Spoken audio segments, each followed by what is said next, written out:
ਅੱਖਰ ਅੱਖਰ ਮੋਤੀ ਬਣਦੇ ਮੋਤੀਆਂ ਤੋਂ ਫਿਰ ਮਾਲਾ, ਆਓ ਮੁੜ ਤੋਂ ਗੂੜਾ ਕਰੀਏ ਰਿਸ਼ਤਾ ਸਾਹਿਤਕ ਤੰਦਾਂ ਵਾਲਾ। ਸਤਿ ਸ਼੍ਰੀ ਅਕਾਲ, ਤੁਸੀਂ ਜੁੜ ਚੁੱਕੇ ਹੋ ਜਸ ਪੰਜਾਬੀ ਦੇ ਨਾਲ ਤੇ ਤੁਹਾਡੇ ਵਿਹੜੇ ਦੇ ਵਿੱਚ ਆਮਦ ਹੋਈ ਹੈ ਪ੍ਰੋਗਰਾਮ ਸਾਹਿਤਕ ਤੰਦਾਂ ਦੀ। ਇਹ ਤੰਦ ਮੈਂ ਹਰ ਵਾਰ ਕਹਿਣਾ ਕਿ ਇਸ ਕਰਕੇ ਪਾਉਣੀ ਲਾਜ਼ਮੀ ਆ, ਫਿਕਰ ਬਹੁਤ ਵੱਡੇ ਆ।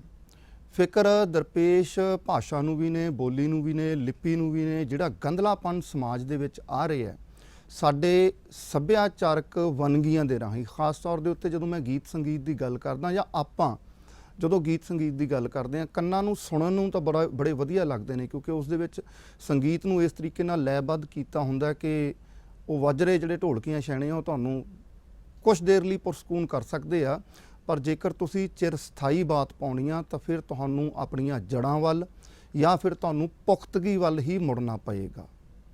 ਇਹ ਪੁਖਤਗੀ ਹੋਣੀ ਬੜੀ ਜ਼ਰੂਰੀ ਆ, ਕਿਉਂਕਿ ਜੜ੍ਹਾਂ ਤੋਂ ਟੁੱਟੇ ਬਹੁਤੀ ਦੇਰ ਨਾ ਜਿਉਂਦੇ ਰਹਿ ਸਕਦੇ ਆ ਤੇ ਨਾ ਬਹੁਤੀ ਦੇਰ ਸਰਵਾਈਵ ਵੀ ਕਰ ਪਾਉਂਦੇ ਆ ਸੰਸਾਰ ਦੇ ਵਿੱਚ। ਇਹ ਪੁਖਤਗੀ ਆਉਂਦੀ ਕਿੱਥੋਂ ਹੈ? ਇਸ ਪੁਖਤਗੀ ਦਾ ਇੱਕ ਸਰੋਤ ਜਿਹੜਾ ਹੈ ਉਹ ਸਾਹਿਤ ਹੈ। ਸਾਹਿਤ ਦੀਆਂ ਵੱਖ-ਵੱਖ ਵਿਧਾਵਾਂ, ਵੱਖ-ਵੱਖ ਕਲਾਵਾਂ ਦੇ ਜਿਹੜੇ ਸੁਮੇਲ ਹੁੰਦੇ ਆ, ਉਹਨਾਂ ਸੁਮੇਲਾਂ ਦੇ ਵਿੱਚੋਂ ਜਿਹੜੇ ਪਿਆਰੇ ਜਿਹੇ ਰੰਗ ਬਣਦੇ ਆ, ਜਿਹੜੇ ਉਹ ਗੁਲਦਸਤੇ ਬਣਦੇ ਆ, ਉਹ ਫਿਰ ਸਾਹਿਤ ਦੀ ਤੰਦ ਪਾਉਂਦੇ ਆ। ਅੱਜ ਮਾਰੇ ਪਾ ਆਈ ਤਾਂ ਹੋਈ ਛੋਰੀ ਹਰਿਆਣੇ ਕੀ ਹੈ, ਪਰ ਉਸ ਦੀ ਰਚਨਾਕਾਰੀ ਮਾਂ ਬੋਲੀ ਪੰਜਾਬੀ ਦੇ ਵਿੱਚ ਹੈ। ਪਹਿਲਾਂ ਸਵਾਗਤ ਕਰਦੇ ਹਾਂ, ਡਾਕਟਰ ਗੁਰਪ੍ਰੀਤ ਕੌਰ ਹੋਰ ਸਾਡੇ ਵਿੱਚ ਆਏ ਨੇ। ਬਹੁਤ ਸਵਾਗਤ ਜੀ। ਆਇਆਂ ਨੂੰ ਜੀ। ਧੰਨਵਾਦ ਤੁਹਾਡਾ ਬਹੁਤ-ਬਹੁਤ ਕਿ ਤੁਸੀਂ ਮੈਨੂੰ ਇੱਥੇ ਬੁਲਾਇਆ। ਹਾਂਜੀ, ਅਸੀਂ ਪੁਆਧ ਵਾਲੇ ਹੈਗੇ ਆ।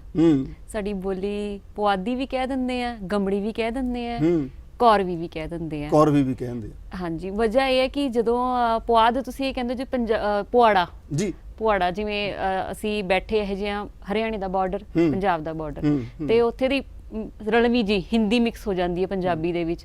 ਕਈ ਇਹ ਕਹਿੰਦੇ ਕਿ ਤੁਹਾਡੀ ਭਾਸ਼ਾ, ਜਦੋਂ ਮੈਂ ਬੋਲਦੀ ਹਾਂ, ਮੈਂ ਪੁਆਧੀ ਵੀ ਬੋਲ ਲੈਂਦੀ ਹਾਂ ਤੇ ਜਿਹੜੀ ਸਾਡੀ ਐਕਚੁਅਲ ਹਰਿਆਣਵੀ ਲੈਂਗੁਏਜ ਹੁੰਦੀ ਹੈ ਉਹ ਵੀ ਬੋਲ ਲੈਂਦੀ ਕਿ ਕਹਾਂ ਗਏ ਤੇ ਕਹਾਂ ਨੂੰ ਆਏ, ਕਹਾਂ ਨੂੰ ਜਾਣਾ, ਕਿਆ ਕਰ ਰਹੇ ਤੇ ਕਿਆ ਬਾਤ ਹੈ। ਉਹ ਇਸ ਕਰਕੇ ਕਿਉਂਕਿ ਅਸੀਂ ਜਿੱਥੇ ਪੜ੍ਹਾ ਰਹੇ ਹਾਂ, ਜਿੱਥੇ ਮੈਂ ਜੌਬ ਕਰ ਰਹੀ ਹਾਂ, ਉਧਰ ਦੇ ਬੱਚਿਆਂ ਨਾਲ ਅਸੀਂ ਗੱਲ ਕਰਨੀ ਹੁੰਦੀ ਹੈ। ਉਹ ਬੱਚੇ ਸਾਡੇ ਲੈਵਲ ਤੱਕ ਸਾਡੀ ਭਾਸ਼ਾ ਨਹੀਂ ਬੋਲ ਸਕਦੇ, ਤਾਂ ਉਹਨਾਂ ਨੂੰ ਆਪਣੇ ਆਪ ਨਾਲ ਜੋੜਨ ਲਈ ਉਹਨਾਂ ਦੀ ਭਾਸ਼ਾ ਜਿਹੜੀ ਉਹ ਖੇਡ ਦੇ ਵਿੱਚ ਉਹਨਾਂ ਨੂੰ ਆਪਣਾ ਸਿਖਾਉਣਾ ਤੇ ਉਹਨਾਂ ਤੋਂ ਸਿੱਖ ਲੈਣਾ। ਇਹ ਨਹੀਂ ਕਿ ਆਪਣੀ ਵਿਦਵਤਾ ਨੂੰ ਉਹਨਾਂ ਦੇ ਉੱਤੇ ਝਾੜਨਾ ਕਿ ਅਸੀਂ ਬੜੇ ਪੜ੍ਹੇ ਹੋਏ ਹਾਂ, ਅਸੀਂ ਆਪਣੀ ਲੈਂਗੁਏਜ ਹੀ ਗੱਲ ਕਰਨਾ। ਜਿਵੇਂ ਇੰਗਲਿਸ਼ ਮੀਡੀਅਮ ਸਕੂਲਸ ਦੇ ਵਿੱਚ ਹੁੰਦਾ, ਨਹੀਂ ਬੇਟਾ ਇੰਗਲਿਸ਼ ਦੇ ਵਿੱਚ ਹੀ ਗੱਲ ਕਰਨੀ ਹੈ ਜਾਂ ਹਿੰਦੀ 'ਚ ਬੋਲਣਾ ਹੈ, ਪੰਜਾਬੀ ਨਹੀਂ ਬੋਲਣੀ। ਲੋਕਲ ਲੈਂਗੁਏਜ ਜਿਹੜੀ ਹੁੰਦੀ ਹੈ, ਲਿੰਕ ਲੈਂਗੁਏਜ ਸਿੱਖਣੀ ਸਭ ਦੇ ਲਈ ਬਹੁਤ ਜ਼ਰੂਰੀ ਹੈ। ਜੇ ਤੁਸੀਂ ਇੱਕ ਟੀਚਰ ਹੋ ਜਾਂ ਤੁਸੀਂ ਫੀਲਡ ਦੇ ਵਿੱਚ ਜਾਂਦੇ ਹੋ ਤਾਂ ਤੁਹਾਨੂੰ ਉਸ ਭਾਸ਼ਾ ਦੇ ਨਾਲ ਜਾਣੂ ਹੋਣਾ ਬਹੁਤ ਜ਼ਰੂਰੀ ਹੈ। ਮੈਨੂੰ ਨਹੀਂ ਆਉਂਦੀ ਸੀ, ਬਟ ਜਦੋਂ ਮੈਂ ਬੱਚਿਆਂ ਦੇ ਨਾਲ ਵਿਚਰਨਾ ਸ਼ੁਰੂ ਕੀਤਾ ਤਾਂ ਮੈਨੂੰ ਬੜਾ ਅੱਛਾ ਲੱਗਿਆ ਕਿ ਮੈਂ ਵੀ ਬੱਚਿਆਂ ਤੋਂ ਕੁਝ ਸਿੱਖਿਆ। ਇਹ ਮੈਂ ਆਪਣੇ ਬੱਚਿਆਂ ਤੋਂ ਸਿੱਖੀ ਹੈ। ਬੜੀ ਖੂਬਸੂਰਤ ਗੱਲ ਮੈਨੂੰ ਤੁਹਾਡੇ ਅੰਦਰ ਲਾਣਾ, ਇਹ ਜਿਹੜਾ ਮਤਲਬ ਕਹਿੰਦੇ ਨੇ ਕਿ ਭਾਂਡਾ ਹਮੇਸ਼ਾ ਖਾਲੀ ਹੋਣਾ ਚਾਹੀਦਾ ਤਾਂ ਕਿ ਵਿੱਚ ਪੈ ਸਕੇ ਕੁਝ। ਔਰ ਅਸੀਂ ਬਹੁਤਿਆਂ ਨੇ ਆਪਣੇ ਭਾਂਡੇ ਮਤਲਬ ਭਰੇ ਤਾਂ ਆਪਣੇ ਹਉਮੈ, ਆਪਣੇ ਹੰਕਾਰ ਨਾਲ ਨੇ, ਉੱਪਰ ਚੱਪਣ ਵੀ ਰੱਖਤਾ ਉੱਪਰ ਕਿ ਅੰਦਰ ਆਵੇ ਹੀ ਨਾ ਕੁਝ। ਆਹ ਕਿੱਡੀ ਖੂਬਸੂਰਤ ਗੱਲ ਕਿ ਮੈਂ ਬੱਚਿਆਂ ਤੋਂ ਸਿੱਖਿਆ। ਔਰ ਇਹ ਜਿਹੜੀ ਸਿੱਖਣ ਦੀ ਪ੍ਰਕਿਰਿਆ ਨਾ, ਇਹੀ ਜ਼ਿੰਦਗੀ ਹੈ ਔਰ ਇਹੀ ਜ਼ਿੰਦਗੀ ਨੂੰ ਮੁਕੰਮਲ ਬਣਾਉਣ ਵੱਲ ਲੈ ਕੇ ਜਾ ਰਹੀ ਹੁੰਦੀ ਹੈ। ਡਾਕਟਰ ਸਾਹਿਬ, ਇਹ ਸਵਾਲ ਸਾਰਿਆਂ ਨੂੰ ਪੁੱਛਣਾ ਪੈਂਦਾ ਔਰ ਇਹ ਰਸਮੀ ਸਵਾਲ ਹੈ। ਹਾਂਜੀ, ਮੈਂ ਤੁਹਾਡੇ ਪਰਿਵਾਰਕ ਪਿਛੋਕੜ ਤੋਂ ਲੈ ਕੇ ਤੁਹਾਡੀ ਜੀਵਨ ਜਾਂਚ ਕਿੱਥੋਂ ਜੇ ਸ਼ੁਰੂ ਹੁੰਦੀ ਹੈ? ਮਾਤਾ ਪਿਤਾ ਕੌਣ ਸਨ, ਫਿਰ ਕਿਹਦੇ ਲੜ ਲੱਗੇ, ਕਿੱਥੇ ਆਏ, ਉਸ ਤੋਂ ਬਾਅਦ ਨੌਕਰੀ ਤੇ ਆਵਾਂਗੇ, ਉਸ ਤੋਂ ਬਾਅਦ ਸਾਹਿਤ ਤੇ ਆਵਾਂਗੇ। ਮੱਧਵਰਗੀ ਪਰਿਵਾਰ ਤੋਂ ਬਿਲੋਂਗ ਕਰਦੀ ਹਾਂ। ਮੇਰੇ ਡੈਡੀ ਗੁਰਦੁਆਰੇ ਵਿੱਚ ਗ੍ਰੰਥੀ ਹੈ, ਗੁਰਸਿੱਖ ਫੈਮਿਲੀ ਹੈ। ਪਰ ਜਿਵੇਂ ਸਾਡੇ ਲਈ ਦੋ ਸਵਾਲ ਸੀਗੇ, ਅਸੀਂ ਆਪਣੀ ਇੱਛਾਵਾਂ ਪੂਰੀ ਕਰਨੀਆਂ ਨੇ ਦੂਸਰੀਆਂ, ਜਾਂ ਆਪਣੀ ਪੜ੍ਹਾਈ ਨੂੰ ਕੰਟੀਨਿਊ ਕਰਨਾ ਹੈ। ਮੇਰੇ ਲਈ ਪਹਿਲੇ ਰਹੀ ਮੈਂ ਆਪਣੀ ਪੜ੍ਹਾਈ ਕੰਟੀਨਿਊ ਕਰਨੀ ਹੈ। ਬਹੁਤ ਸਾਰੀਆਂ ਚੀਜ਼ਾਂ ਦਾ ਦਿਲ ਕਰਦਾ ਹੁੰਦਾ ਸੀ ਉਦੋਂ, ਪਰ ਉਦੋਂ ਆਪਣੀ ਅੱਖਾਂ ਅੱਗੇ ਇੱਕੋ ਹੀ ਗੱਲ ਸੀਗੀ ਕਿ ਅਸੀਂ ਪੜ੍ਹ ਲਈਏ, ਇੱਥੋਂ ਅਸੀਂ ਪੜ੍ਹਾਈ ਕਰਕੇ ਅਸੀਂ ਅੱਗੇ ਵਧਣਾ ਹੈ। ਇਹ ਚੀਜ਼ਾਂ ਤਾਂ ਸਾਰੀ ਟਾਈਮ ਹੋ ਜਾਣਗੀ, ਪਰ ਅੱਜ ਕੱਲ੍ਹ ਦੇ ਬੱਚਿਆਂ 'ਚ ਫੋਨ ਪਹਿਲਾਂ ਹੱਥ 'ਚ ਆ ਜਾਂਦਾ ਹੈ। ਅਸੀਂ ਵੀ ਉਸ ਟਾਈਮ ਬਹੁਤ ਕੁਝ ਜੋ ਸਾਡੇ ਟਾਈਮ ਦੇ ਹਿਸਾਬ ਨਾਲ ਹੈਗਾ, ਅਸੀਂ ਉਹ ਪੀੜ੍ਹੀਆਂ, ਅਸੀਂ ਰੇੜਿਆਂ ਤੇ ਵੀ ਬੈਠੇ ਹਾਂ, ਅਸੀਂ ਟਾਂਗਿਆਂ ਤੇ ਵੀ ਬੈਠੇ ਹਾਂ, ਅਸੀਂ ਉਸ ਟਾਈਮ ਟਾਵੀਆਂ ਬੱਸਾਂ ਤੇ ਸਫ਼ਰ ਕੀਤਾ ਹੋਇਆ। ਅੱਜ ਕੱਲ ਤਾਂ ਈ ਰਿਕਸ਼ਾ ਹੈ, ਆਟੋ ਹੈ, ਪਤਾ ਨਹੀਂ ਕਿੰਨੇ ਤਰ੍ਹਾਂ ਦੇ ਉਹ ਚੀਜ਼ਾਂ ਨੇ। ਅਸੀਂ ਪੈਦਲ ਵੀ ਚੱਲੇ ਹਾਂ। ਘਰ ਇੱਕ ਤੇ ਗੱਡੀਆਂ ਚਾਰ ਤੇ ਜੀ ਤਿੰਨ। ਘਰ ਦੇ ਵਿੱਚ ਮਤਲਬ ਅਸੀਂ ਉਹ ਦਿਨ ਵੀ ਦੇਖਿਆ ਸੀ, ਅੱਜ ਇਹ ਦਿਨ ਵੀ ਦੇਖ ਰਹੇ ਹਾਂ ਕਿ ਅੱਜ ਕੱਲ ਬੱਚੇ ਦੇ ਅੰਦਰ ਉਹ ਪੇਸ਼ੈਂਸ ਨਹੀਂ ਰਹੀ। ਅਸੀਂ ਉਸ ਪੇਸ਼ੈਂਸ ਨੂੰ ਮੇਨਟੇਨ ਕੀਤਾ। ਬੱਚੇ ਬੜੀ ਜਲਦੀ ਹਾਈਪਰ ਹੋ ਜਾਂਦੇ ਆ, ਮੰਮੀ ਪਾਪਾ ਦੇ ਅੱਗੇ ਅਗੇਂਸਟ ਖੜੇ ਹੋ ਜਾਂਦੇ ਕਿ ਇਸ ਗੱਲ ਲਈ ਨਾ ਕਿਉਂ ਹੈ, ਨਾ ਨਹੀਂ ਸੁਣ ਸਕਦੇ। ਬੱਚੇ ਛੱਡੋ, ਵੱਡੇ ਵੀ ਨਹੀਂ ਸੁਣ ਸਕਦੇ ਨਾ, ਤੁਸੀਂ ਨਾ ਕਰਕੇ ਦੇਖੋ ਕਿਸੇ ਨੂੰ। ਪਰ ਜਿਸ ਤਰ੍ਹਾਂ ਦਾ ਵੀ ਮੇਰੇ ਘਰ ਦਾ ਮਾਹੌਲ ਸੀ, ਮੈਨੂੰ ਪੜ੍ਹਾਈ ਦੀ ਉਹਨਾਂ ਨੇ ਇਜਾਜ਼ਤ ਦਿੱਤੀ, ਮੌਕਾ ਦਿੱਤਾ ਪੜ੍ਹਨ ਦਾ। ਇੰਨੇ ਅੱਛੇ ਰਿਸੋਰਸਿਸ ਨਹੀਂ ਸੀਗੇ ਕਿ ਹਰ ਇੱਕ ਚੀਜ਼ ਮਿਲ ਸਕਦੀ ਹੈ, ਬਟ ਫਿਰ ਵੀ ਜਿਸ ਤਰ੍ਹਾਂ ਵੀ ਹੋਇਆ ਆਪਣੇ, ਇਹ ਸਾਡਾ ਮੇਰਾ ਨਿੱਜੀ ਸੰਘਰਸ਼ ਹੈ। ਇਸੇ ਸੰਘਰਸ਼ ਦੇ ਵਿੱਚੋਂ ਇਸੇ ਸੰਘਰਸ਼ ਦੇ ਵਿੱਚੋਂ ਮਤਲਬ ਮੈਂ ਅੱਜ ਇੱਥੇ ਬੈਠੀ ਹੋਈ ਹਾਂ। ਮੇਰੇ ਮੰਮੀ ਪਾਪਾ ਦੀ ਦੇਣ ਹੈ ਔਰ ਮੇਰੀ ਫੈਮਿਲੀ ਜਿਹੜੀ ਮੈਨੂੰ ਇੰਨੀ ਸਪੋਰਟ ਕਰਦੀ ਹੈ, ਮੈਨੂੰ ਇੱਥੇ ਤੱਕ ਅੱਜ ਪਹੁੰਚਾਇਆ। ਅਦਰਵਾਈਜ਼ ਇੱਕ ਗੁਰਸਿੱਖ ਫੈਮਿਲੀ ਦੇ ਵਿੱਚੋਂ, ਸਰਦਾਰ ਫੈਮਿਲੀ ਦੇ ਵਿੱਚੋਂ, ਮਿਡਲ ਕਲਾਸ ਫੈਮਿਲੀ ਦੇ ਵਿੱਚੋਂ ਲੋਕ ਬੜੇ ਕਿੰਤੂ ਪਰੰਤੂ ਕਰਨ ਵਾਲੇ ਹੋ ਜਾਂਦੇ ਕਿ ਕਿਵੇਂ, ਕਿਉਂ, ਐਵੇਂ ਕਿਉਂ। ਮਤਲਬ ਸੁਣਿਆ ਵੀ ਗਿਆ ਸੀ ਜਿਵੇਂ ਅਗਰ ਕੋਈ ਸਕੂਲ ਦੇ ਵਿੱਚ, ਜਿਵੇਂ ਗਰਲਸ ਵੀ ਮੇਰਾ ਖਿਆਲ ਛੋਟੀ ਉਮਰ ਦੀਆਂ ਵੀ ਸਕੂਲ ਗੋਇੰਗ ਗਰਲਸ ਵੀ ਦੇਖ ਰਹੀਆਂ ਹੋਣੀਆਂ ਪ੍ਰੋਗਰਾਮ, ਕਿ ਕੁੜੀਆਂ ਕਈ ਵਾਰ ਡਰਦੀ ਮਾਰੇ, ਕੋਈ ਬੱਚਾ ਉਹਨਾਂ ਨੂੰ ਤੰਗ ਕਰਦਾ, ਮੁੰਡਾ ਕੋਈ ਵੀ ਸਕੂਲ ਕਾਲਜ ਦੇ ਵਿੱਚ, ਤਾਂ ਉਹ ਡਰਦੀ ਮਾਰੇ ਆਪਣੇ ਘਰ ਨਹੀਂ ਦੱਸਦੀਆਂ ਕਿ ਸਾਨੂੰ ਪੜ੍ਹਾਈ ਤੋਂ ਹਟਾ ਲਿਆ ਜਾਏਗਾ। ਬਹੁਤ ਸਾਰੇ ਬੱਚਿਆਂ ਨਾਲ ਇਸ ਤਰ੍ਹਾਂ ਹੁੰਦਾ ਹੈ। ਮੇਰੇ ਕੋਲ ਇੱਕ ਕੇਸ ਆਇਆ ਸੀ, ਕੁੜੀ ਆਈ +2 ਦੀ ਮੇਰੀ ਸਟੂਡੈਂਟ, ਕਿ ਮੈਮ ਇਸ ਤਰ੍ਹਾਂ ਮੇਰੇ ਪਿੰਡ ਦੇ ਵਿੱਚ ਕੋਈ ਮੁੰਡਾ ਹੈ, ਉਹ ਮਤਲਬ ਰਸਤੇ 'ਚ ਖੜਾ ਹੁੰਦਾ ਹੈ, ਮੈਨੂੰ ਡਰ ਲੱਗਦਾ ਹੈ ਕਿ ਅਗਰ ਮੈਂ ਘਰ ਦੱਸਿਆ ਜਾਂ ਤਾਂ ਮੇਰੇ ਘਰ ਵਾਲੇ ਉਹਨੂੰ ਕੁੱਟਣਗੇ ਜਾਂ ਫਿਰ ਮੈਨੂੰ ਪੜ੍ਹਾਈ ਤੋਂ ਹਟਾ ਲੈਣਗੇ। ਬੜਾ ਮੁਸ਼ਕਿਲ ਬਣ ਜਾਂਦਾ ਬੱਚੇ ਲਈ। ਅਸੀਂ ਤਾਂ ਚਲੋ ਕਾਉਂਸਲਿੰਗ ਬੱਚਿਆਂ ਦੀ ਕਰ ਦਿੰਦੇ ਆ, ਕਿਸੇ ਤਰੀਕੇ ਉਸ ਮੁੰਡੇ ਨੂੰ ਸਮਝਾਇਆ ਜਾਂ ਜਿਸ ਤਰ੍ਹਾਂ ਵੀ ਮੈਂ ਤਰੀਕੇ ਨਾਲ ਉਹਨੂੰ ਟੈਕਲ ਕੀਤਾ, ਪਰ ਮੇਰੇ ਅੱਗੇ ਵੀ ਇਹ ਗੱਲ ਸੀ, ਪਰ ਮੈਂ ਸਟਰੋਂਗਲੀ ਆਪਣੀ ਮੰਮੀ ਪਾਪਾ ਨਾਲ, ਆਪਣੀ ਮੰਮੀ ਨਾਲ ਡਿਸਕਸ ਕਰ ਲੈਂਦੀ ਸੀ ਗੱਲ। ਇਹ ਵਿਸ਼ਵਾਸ ਇੱਥੋਂ ਬਣਦਾ ਹੁੰਦਾ ਹੈ। ਆਪਣੇ ਪੇਰੈਂਟਸ ਨਾਲ ਸਾਨੂੰ ਗੱਲ ਕਰਨੀ ਚਾਹੀਦੀ ਹੈ। ਡਰ ਬਾਅਦ ਚੋਂ ਹੈ, ਨਾਲੇ ਪੇਰੈਂਟਸ ਨੂੰ ਵੀ ਚਾਹੀਦਾ ਆਪਣੇ ਬੱਚਿਆਂ ਨੂੰ ਸਮਝਣਾ, ਨਾ ਕਿ ਇੱਕਦਮ ਉਹਨਾਂ ਦੇ ਉੱਤੇ ਹਾਵੀ ਹੋ ਜਾਓ, ਐਵੇਂ ਕਿਵੇਂ ਤੇਰੀ ਗਲਤੀ ਹੋਏਗੀ। ਬਹੁਤ ਸਾਰੇ ਘਰਾਂ ਦੇ ਵਿੱਚ ਬੱਚੇ ਦਾ ਹੀ ਕਸੂਰ ਕੱਢ ਦਿੱਤਾ ਜਾਂਦਾ ਹੈ, ਫਿਰ ਉਹ ਬੱਚੇ ਦੇ ਉੱਤੇ ਬੰਦਿਸ਼ਾਂ ਲੱਗਣੀਆਂ ਸ਼ੁਰੂ ਹੋ ਜਾਂਦੀਆਂ, ਬੱਚਾ ਅੱਗੇ ਵੱਧ ਨਹੀਂ ਸਕਦਾ। ਪਰ ਮਾਹੌਲ ਨੂੰ ਸੁਖਾਵਾਂ ਬਣਾਉਣਾ ਜ਼ਰੂਰੀ ਹੈ, ਬੱਚੇ ਵੱਲੋਂ ਵੀ ਜਿਹੜਾ ਹੈਗਾ ਅੱਗੇ ਵਧਣਾ ਜ਼ਰੂਰੀ ਹੈ, ਤੇ ਮਾਪਿਆਂ ਵੱਲੋਂ ਵੀ ਉਸਨੂੰ ਸੰਭਾਲਣਾ ਜ਼ਰੂਰੀ ਹੈ ਕਿ ਬੱਚਾ ਸਾਡੇ ਨਾਲ ਗੱਲ ਕਰੇ। ਦੋਸਤੀ ਵਾਲਾ ਰਿਸ਼ਤਾ ਇੱਕ ਟਾਈਮ ਤੋਂ ਬਾਅਦ, ਜਿਵੇਂ 12 ਸਾਲ ਤੋਂ ਬਾਅਦ ਬੱਚੇ ਦਾ ਜਿਹੜਾ ਹੁੰਦਾ ਨਾ, ਦੋਸਤੀ ਵਾਲਾ ਰਿਸ਼ਤਾ ਬਣ ਜਾਂਦਾ ਆਪਣੇ ਮਾਂ-ਬਾਪ ਨਾਲ। ਤਾਂ ਅਸੀਂ ਵੱਡੇ ਅੱਗੇ ਜਿਹੜੇ ਵੀ ਦੇਖ ਰਹੇ ਉਹ ਵੀ ਅੱਗੇ ਫੈਮਿਲੀ ਪਰਸਨ ਬਣਨਗੇ, ਤਾਂ ਉਹਨਾਂ ਅੰਦਰ ਵੀ ਇਹ ਚੀਜ਼ ਆਣੀ ਚਾਹੀਦੀ ਹੈ, ਅਸੀਂ ਤਾਲਮੇਲ ਬਣਾ ਕੇ ਰੱਖੀਏ। ਡਰ ਆਪਣੀ ਜਗ੍ਹਾ ਹੁੰਦਾ ਹੈ, ਰੋਬ ਆਪਣੀ ਜਗ੍ਹਾ ਹੁੰਦਾ ਹੈ, ਪਰ ਜਿਹੜਾ ਰਿਸ਼ਤਾ ਪਿਆਰ ਵਾਲਾ ਹੈ ਉਸ ਨੂੰ ਮੇਨਟੇਨ ਕਰਨਾ ਬਹੁਤ ਜ਼ਰੂਰੀ ਹੈ। ਗੱਲਾਂ ਚੋਂ ਗੱਲ ਚੱਲ ਹੀ ਪਈ। ਖੈਰ ਮੈਂ ਇਹਨੂੰ ਸਵਾਲ ਦੇ ਰੂਪ ਦੇ ਵਿੱਚ ਤਾਂ ਲੈਣਾ ਹੀ ਸੀਗਾ।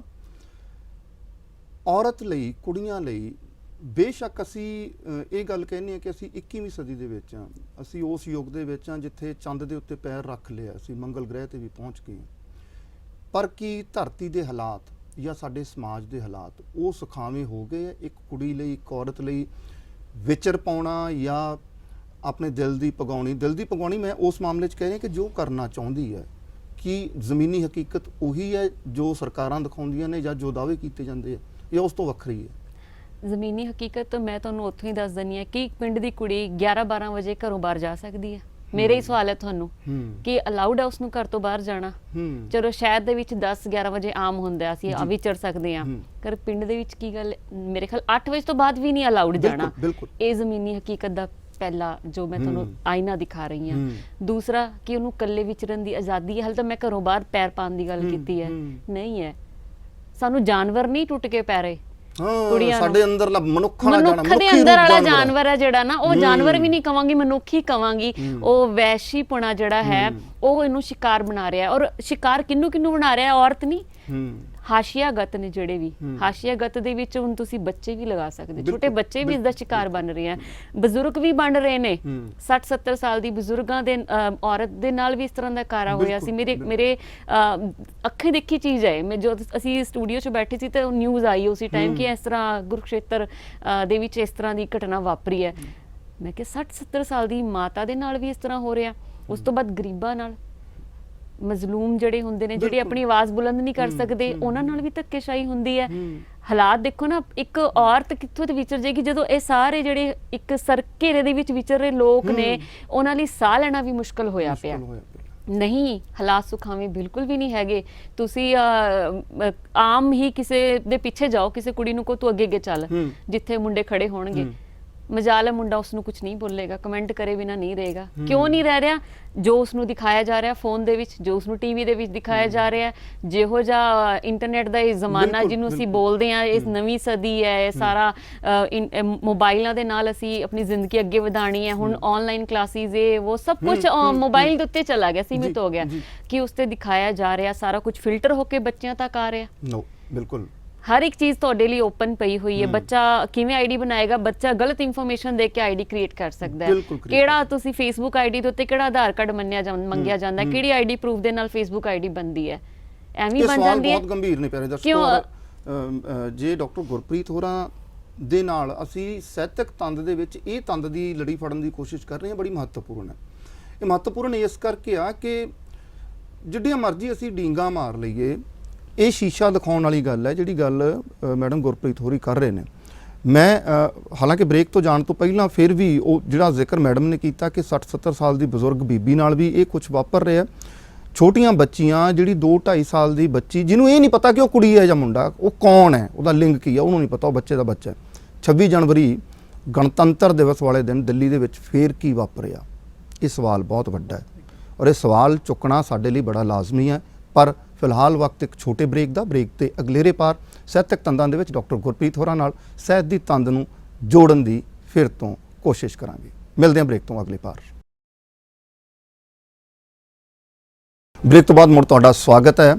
ਬ੍ਰੇਕ ਤੇ ਜਾਣ ਤੋਂ ਪਹਿਲਾਂ ਅਸੀਂ ਇੱਕ ਗੰਭੀਰ ਵਿਸ਼ੇ ਨੂੰ ਸਾਹਿਤਕ ਤੰਦਾਂ ਦੇ ਵਿੱਚ ਛੇੜਨ ਦਾ ਯਤਨ ਕੀਤਾ ਸੀ। ਇਹ ਸਿਰਫ ਯਤਨ ਨਹੀਂ ਹੈ, ਇਹ ਸ਼ਾਇਦ ਸਾਡੇ ਵੱਲੋਂ ਇੱਕ ਪਹਿਲ ਕਦਮੀ ਹੋ ਸਕਦੀ ਆ।